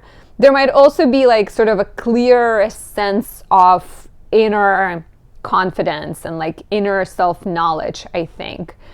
And as you're working on building your inner core, we get the full moon in Libra, your 11th house, on April 12th, which completes the chapter starting in October with the solar eclipse in Libra. It encourages you to rethink your social connections. There may be more clarity on like which friendships are loving and trusting and supportive versus which ones are not, which ones maybe are better to sort of leave behind. There may be a sense of completing some group projects or examining your dreams, right? Like you've been sort of going towards one thing and the retrograde made you more aware that your goals have changed. Let's say you've been telling at work that you want to become a partner, if you're a lawyer, for example. And they know it, but then recently you met someone and you started thinking about becoming a parent. Not that those two are impossible to bring together, but maybe you've been realizing that you want to slow it down professionally, or you want to like sort of delay things a little bit. So there might be like a chance to rethink your goals and rethink your relationships with friends and maybe transform something. The sun shines light on your house of pleasure, play, romance, children until April 19th. Mercury enters here on the 16th, Venus on the 30th, and Neptune has, of course, entered Aries on March 30th. So there's a lot of action in your romantic sector. With Neptune especially, you may be meeting people, you may be feeling more dreamy, more romantic, and please share. I'm so curious about this transit. You know, last time Neptune was in Aries was before we were all alive in 1860s. So I don't know what it was like, right? We're gonna find out. I did a video on it, so so there's more sort of backstory to Neptune and Aries. But for you, Neptune and Aries can inspire magical romance. It can bring a new creative passion. It can also encourage you to connect with your child on some kind of spiritual topic. However, Neptune can also be deceiving, right? It could be confusing and foggy. And so it can, like, you are very romantic, you're feeling very romantic, but there may be a bit of a sort of rude awakening if you are too ungrounded. Like you fall in love with someone and then they rob you. And that's like extreme, right? I'm sure it's not going to happen to, maybe it's going to happen to one person who's listening to this video, but still sort of stay grounded, right? Remember that not all that glitters is gold. From April 18th, things begin to get a little bit shaky in the sector of work, maybe in the area of communication. There may be some legal issues or some ideological debates that you will have to deal with at the end of the month. So Mars enters Leo on April 18th for 2 months, bringing back the energy of November and December. And here you have a strong desire to travel, to learn new things, to go on adventures, to express yourself, to speak and teach and guide others. Very like conquistadorian energy, right? It harmoniously aspects to your ascendant, so it feels like good. The sun enters Taurus on April 19th and until May 20th, brings focus on your career and actually says that there are some things in the toilet that you need to go clean maybe. but sun in the 6 might suggest that there's like a lot of work and there are things that are practical and life things that you don't want to deal with, because Mars in Leo has this mission and fun things, but Sun in Taurus says that no, you need to do those things. And then both the Sun and Mars get involved with Pluto in the 3rd house, and like together they're all like speaking at the same time. And Pluto in the 3rd highlights your social responsibility and encourages you to maybe deal with some kind of matters involving siblings and be neutral and maybe deal with like scheduling and travel issues and things like that. And all of that may just feel like overwhelming and may result in conflicts and battles, especially around April 26th. Give it like 4 days before, 4 days after. We do get a new moon in Taurus on April 27th, right? In the midst of all of this chaos, right? And I wonder if there's a way to create some practical changes into your life that come out of this drama. Like you realize that your boss cannot talk to your colleague, and maybe you decide to sort of streamline work so you don't need to like put them together in the same room or something. Or with the new moon in Taurus, you change your schedule so you don't need to like deal with the same sort of, barista that you see every day that is like irritating you or something. Like with a new moon in Taurus, I think it calls you to make practical changes to your life. in a way that helps you avoid drama and conflicts in the future. But don't be, don't sort of be, don't be scared of conflicts. Sometimes they're good. For more, sign up for my Natal Astrology Blueprint of the Soul course at anastasiadoesastrology.com. Together, we will learn the concept of astrology in an easy-to-understand way, helping you invest in yourself, understand yourself, find self-love, and become the you were always meant to be. Additionally, book a reading on my website. We can talk about your natal chart, your year coming up, do a solar return reading right around your birthday. And you can also get a horoscope subscription to receive horoscopes from me every month. Dear Capricorn rising, April begins with Mars in Cancer, trining Saturn and sextiling Uranus. So Mars has been in Cancer since January, retrograding and then going direct on February 23rd. And you may have dealt with some romantic confusion, maybe questioned your values and how they aligned with those of your significant other, renegotiated some partnerships, met some exes, right? There could have been a lot of like fine-tunement romantically. And even in business or any other like agreements, maybe it's your nanny, maybe it's your accountant or something like that. So early in the month, and even the entirety of March, Mars has been direct and it's been moving forward. And so hopefully you found some energy and forward momentum, maybe more clarity in those matters. Early in April, Mars connects harmoniously with the very rare Saturn Uranus sextile. Last time we had Saturn sextiling Uranus would have been in 96, 97.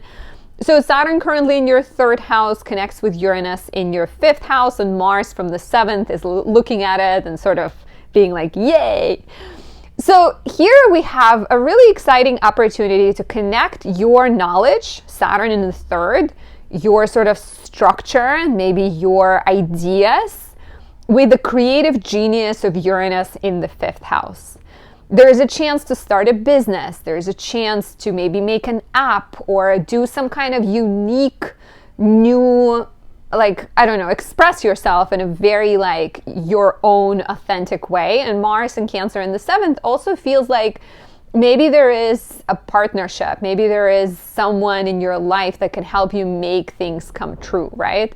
Maybe even somebody who makes everything happen. So this sextile happens on April 4th, but it's active 10 days before, 10 days after.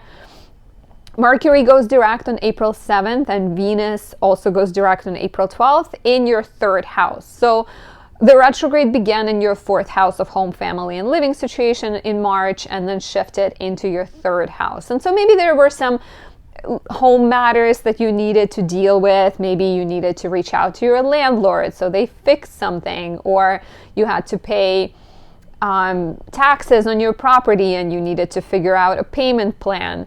There could have been a lot of sort of logistical negotiating. Even matters involving siblings or neighbors could have been highlighted, but potentially you dealt with some kind of miscommunications, maybe even having to be the diplomat and sort of the person that helps others in the family get along.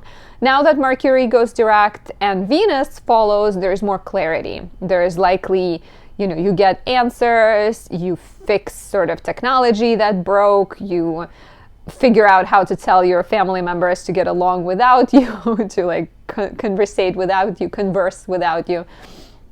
You're maybe also finishing some kind of writing project, I can see here, and also just experiencing a lighter mental load, right? More kind of direction versus being a little bit confused. As Venus turns direct on April 12th, we also get the full moon in Libra, ruled by this Venus in your 10th house. So you are very sort of focused right now on new ideas, on having a business, on maybe changing your schedule. And the full moon in Libra on April 12th brings attention to your current career situation and suggests that something needs to change, something needs to transform. Take a look back at the solar eclipse we had in Libra in October to see what kind of projects got started back then, because they might be wrapping up right now. You're maybe choosing to let go of your job in order to start a business. You're maybe choosing to work less in order to have a side hustle. You may be speaking up and telling your bosses that, hey, I'm capable of more, give me more. So important developments that maybe, come out of some kind of friction, because the full moon does square Mars in Cancer, but ultimately bring more agency and more independence your way are here. And speaking of independence, we have a lot of action in Aries in your 12th house. Neptune just went in here on March 30th. We had an eclipse here on March 29th. The Sun is here until April 19th, and Mercury and Venus also join from the mid-month, later in the month for Venus. And so there's a lot of focus on home and family matters, right? In fact, that can sometimes contradict what's happening in your professional life, but that's part of life. It's always multiple things happening at once. But there is a lot of action in the home. You're maybe hosting more family get-togethers. Maybe family members are coming to stay with you. There may be an inspiration to, let's say, improve your home or move somewhere, but also a little bit of confusion and maybe tension with family members with Neptune being here, right? With Neptune, things should potentially get more clear when Saturn comes in later in May, but be ready that maybe you'll have to deal with like family members being maybe playing victims or needing your help. So try to not self-sacrifice too much. From the middle of the month, things get a little bit more complicated and intense as Mars enters Leo, your 8th house, on April 18th for 2 months, bringing back the themes from November and December. Mars in Leo urges you to take care of debts, to, work with clients, to partner up, to maybe explore spirituality, astrology, any sort of like hidden, mysterious topics, maybe write about those topics. We get the Sun in Taurus, your 5th house, from April 19th until May 20th, and then there's a new moon in Taurus here on April 27th. So this is romantic, and this is creative, and this is fertile. You're maybe going on dates, you're maybe getting pregnant, you're maybe having a baby, all within a week. Magic, it's magic. But there is, the Sun in Taurus kind of calls you to be playful and to maybe put yourself out there. However, it's all complicated because we get a T-square between Mars in the 8th house, the Sun in the 5th, and Pluto in your 2nd. And so this desire for pleasure and the new moon that's calling you to have more fun, to maybe start a new relationship, it's compromised, or it's sort of weighted against your finances, your debts, your relationships with other people. Maybe you meet someone, but you're like in the middle of divorce and you're dealing with your ex and there's a lot of fighting, and so it complicates the new relationship. So some kind of friction, some, financial disagreements, conflicts of ideologies will need to be examined, and ultimately can actually bring a lot of like clarity and healing if you're willing to listen. And sometimes something might break or something might end, right? But it could, I think in the long run, it will definitely be for the better. So stay patient. And the last time we had Mars opposite Pluto would have been November 3rd and January 3rd. So you can also reflect back, give it like 5 days on each side and see what was happening in your life. Please let me know in the comments below if you remember. And sign up for my Natal Astrology Blueprint of the Soul course, where we will learn the basics and the more complicated concepts of astrology in an easy to understand language. We will dive into the personal blueprint of your chart, and I will help you become the you were meant to be, more confident, happy, and self-aware. Find the register at anastasiadoesastrology.com, and you can also book a reading on there too, and get my monthly horoscope subscription. For the beautiful Aquarius rising, so the beginning of April has Mars in Cancer, your 6th house. So Mars has been, it began its retrograde in December from your 7th into the 6th. You maybe dealt with some romantic matters. Maybe you've dealt with some, like, you needed to problem solve something in your romantic relationship, you've dealt with some health issues. Maybe some kind of work agreements needed to be examined. And so Mars went direct on February 23rd, and it's been direct since then.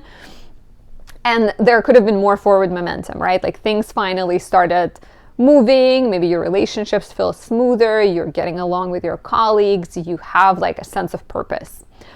The beginning of April is actually quite lovely. Mars will trine Saturn, and Saturn will sextile Uranus on April 4th. So Saturn sextile Uranus is a rare, lucky aspect. Last time we had it would have been in 1996 and 1997. And it's happening between your second and fourth houses. So Saturn in the second urges you to be self-reliant.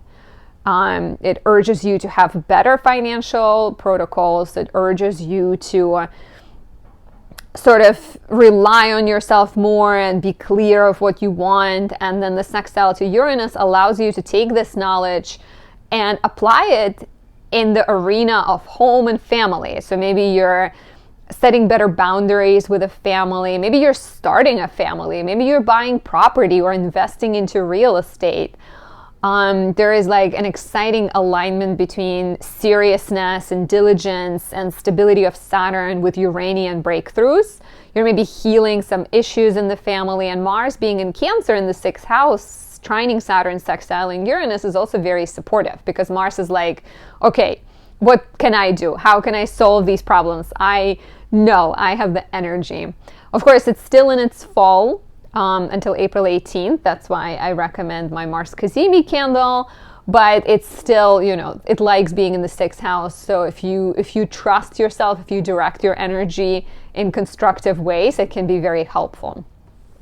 A couple more positive developments are Mercury going direct on April 7th and Venus going direct on April 12th, both in your second house of money and values. So the retrograde started in March, and the planets moved from your third house into the second house.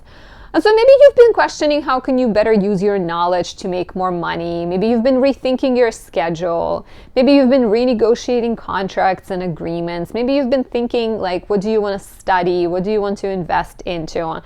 And now that Mercury and Venus go direct, there's likely more sort of self-awareness. There is more knowledge on like, this is what I want to invest into. This is what I want to work on. This is how I want to use my knowledge.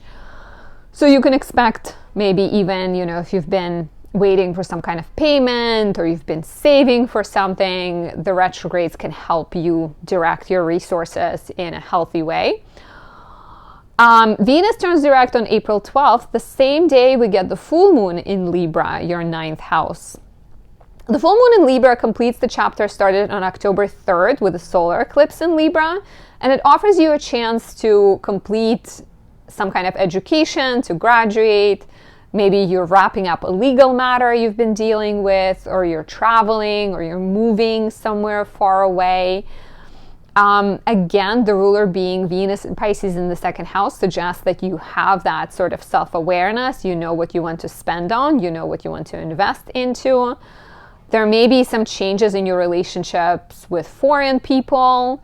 There's a square to Mars and Cancer in the sixth house, so potentially maybe some kind of tension involving your professional life. So I think it could, of course, bring those literal changes, like I said, legal, travel, writing, education. But it can also be this full moon can just mark a time when you are healing and you are finding more balance in your life and you're sort of committing to taking care of you, right? Or having like better relationships with people. So it can also be a really sort of spiritually important time. Your third house of ideas and mind and schedule, communication, siblings, neighbors, community is highlighted all month. Neptune just entered here on March 30th, and the Sun is here until April 19th, and the Mercury and Venus come in as well. And this is a busy time. It's a busy time. You're more social, you're traveling more, you're meeting more people, you're chatting and interacting, and your mind is quite full of ideas. With Neptune, you may even find yourself getting inspired to write a book or start a blog or learn yoga or teach yoga, there might be quite like interesting developments. However, Neptune can also be like go with the flow, forget the details, forget to call someone back and like do something important, or it can like direct you towards something that seems magical, but maybe it's not grounded. Like don't join a cult, don't give your money to charity that you haven't previously checked maybe, especially if it's a lot of money, right?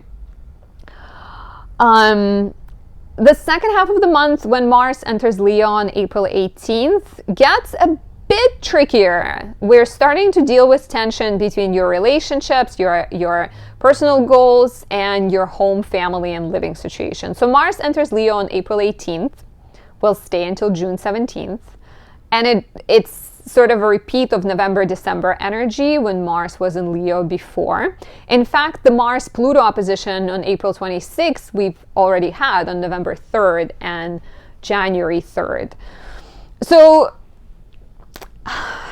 how do we approach this? So there are three players. Mars in Leo is in the house of relationships. Suggests that there's strong focus on relationships, new beginnings, commitment, new opportunities, new business partnerships, a partner who's like very active, independent, determined, a lot of action in relationships. The Sun enters Taurus on April 19th, your fourth house, and you are maybe craving more time at home, you're feeling more nostalgic, you're working on your property, you're dealing with family members. There's a new moon here on April 27th, so new beginnings, starting a family, moving to a new house, dealing with, maybe family member moving in with you, buying property, selling property, etc. All the while, there is also Pluto in the mix, and Pluto will be potentially testing you and maybe creating some opposition.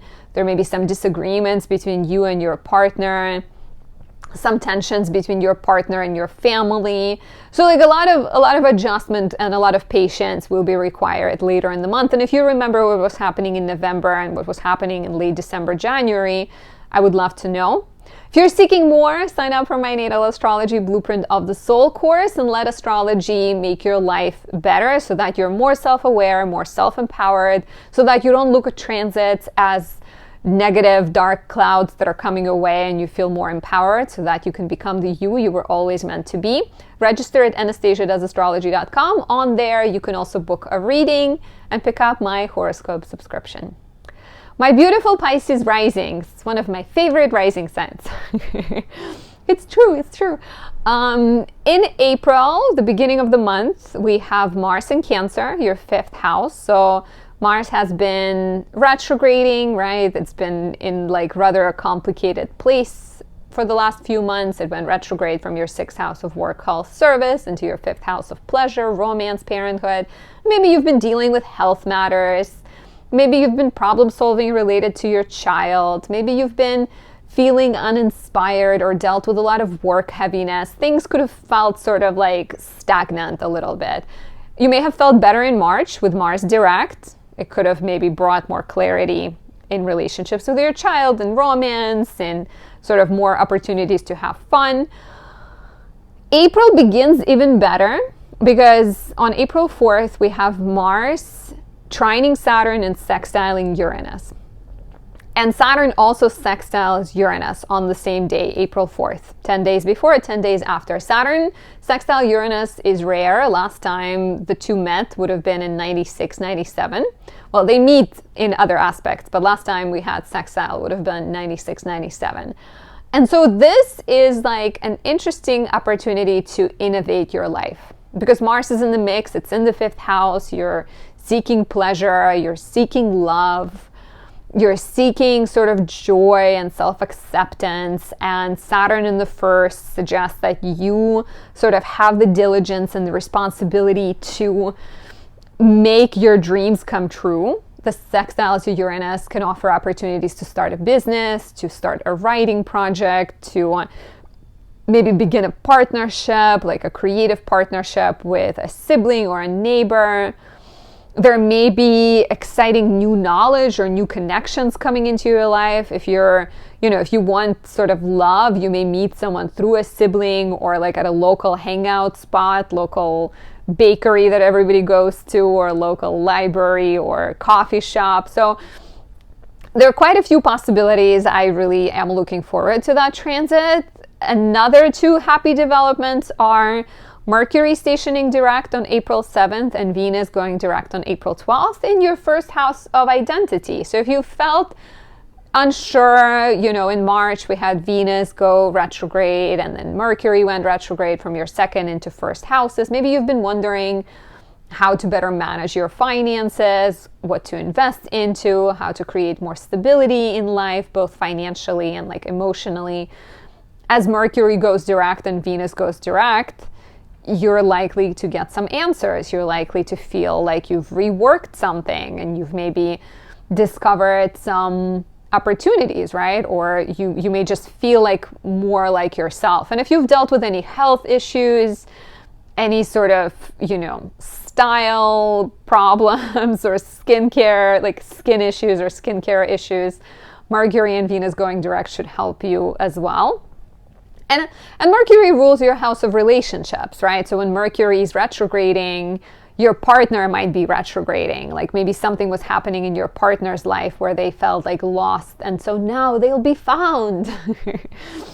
Literally you may meet someone, because it's also the ruler of your house of relationships in the first house of identity. So they're like in your face. Or they can just feel better if you already have a partner.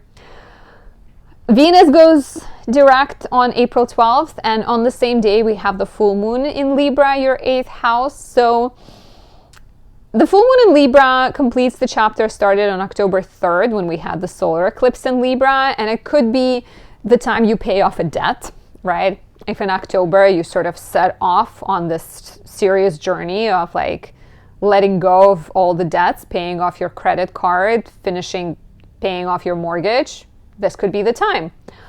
If if you've been dealing with like thinking of negotiating if you've been dealing with some kind of relationship matters, like negotiating, talking about payments, raise, this could be the time those negotiations reach completion. There could be mental healing with this energy. Again, Venus is the ruler. She's stationing direct in your first house, helping you be more self-aware of your body, your goals, your needs. So the full moon in Libra is like a very opportune time, even though it squares Mars in Cancer. Yeah, like you may be dealing with some kind of, like the full moon Mars in the 5th can bring friction with your partner, it can bring friction with your child, can bring sort of like realization that maybe you've been, giving your kid money and they've just been like gambling and building like negative traits. So there could be some kind of like revelation, some kind of friction, but it's also an opportunity to like find more intimacy and closeness in relationships and either release something that doesn't serve you or commit to whatever it does. A lot of action in your house of money all month. Neptune just entered here on March 30th. The sun is here until April 19th. Mercury and Venus come in from mid-month. So this suggests that you're brainstorming money-making ideas. You're maybe saving money, moving money around. It's also the house of values and confidence. So you're maybe building your confidence. Neptune here can make you a little bit more like easygoing and make it more easy for you to just throw money away. So be mindful, be sort of grounded. Do not spend too much on things you don't need because you may later regret it. From the middle of the month, things get trickier. Things get a little bit more electric and irritating. There are some positive developments as Venus conjoins Saturn in your first house on April 7th while retrograde and April 24th when direct. So, it's not all bad. I think Venus conjunct Saturn, and on April 8th and April 20th, she also sextiles Uranus. This could suggest that there is still that sense of like sort of personal agency and self-love and clarity, and maybe even like attracting people into your life and committing to something. However, on April 18th, Mars enters Leo for the next 2 months. It brings back the energy of November and December. And it gives you the energy to take care of health, to work.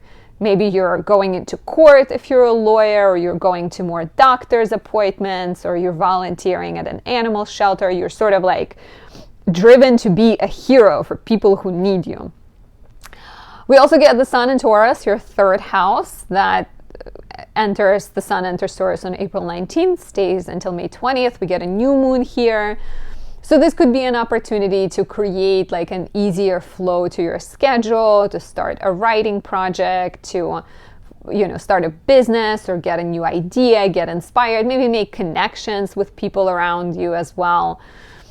But all of that is also like, all of it gets intermixed. We have the T-square between Mars and the 6th house, the Sun, and then the moon, the new moon on April 27th, and Pluto in your 12th house. So the new moon wants to sort of create more stability in your life, but Mars and Pluto reveal mental health issues, self-defeating tendencies, challenges that you're not looking at, and physical health issues, or tendency to overload yourself, tendency to sort of want to be the best and take on too much, right? So there might be some kind of crisis around the time of the new moon, like some type of like breakdown at work, or like sort of too much stress, and that causes you to take a step back and to maybe rethink what needs to be released, rethink what needs to be prioritized.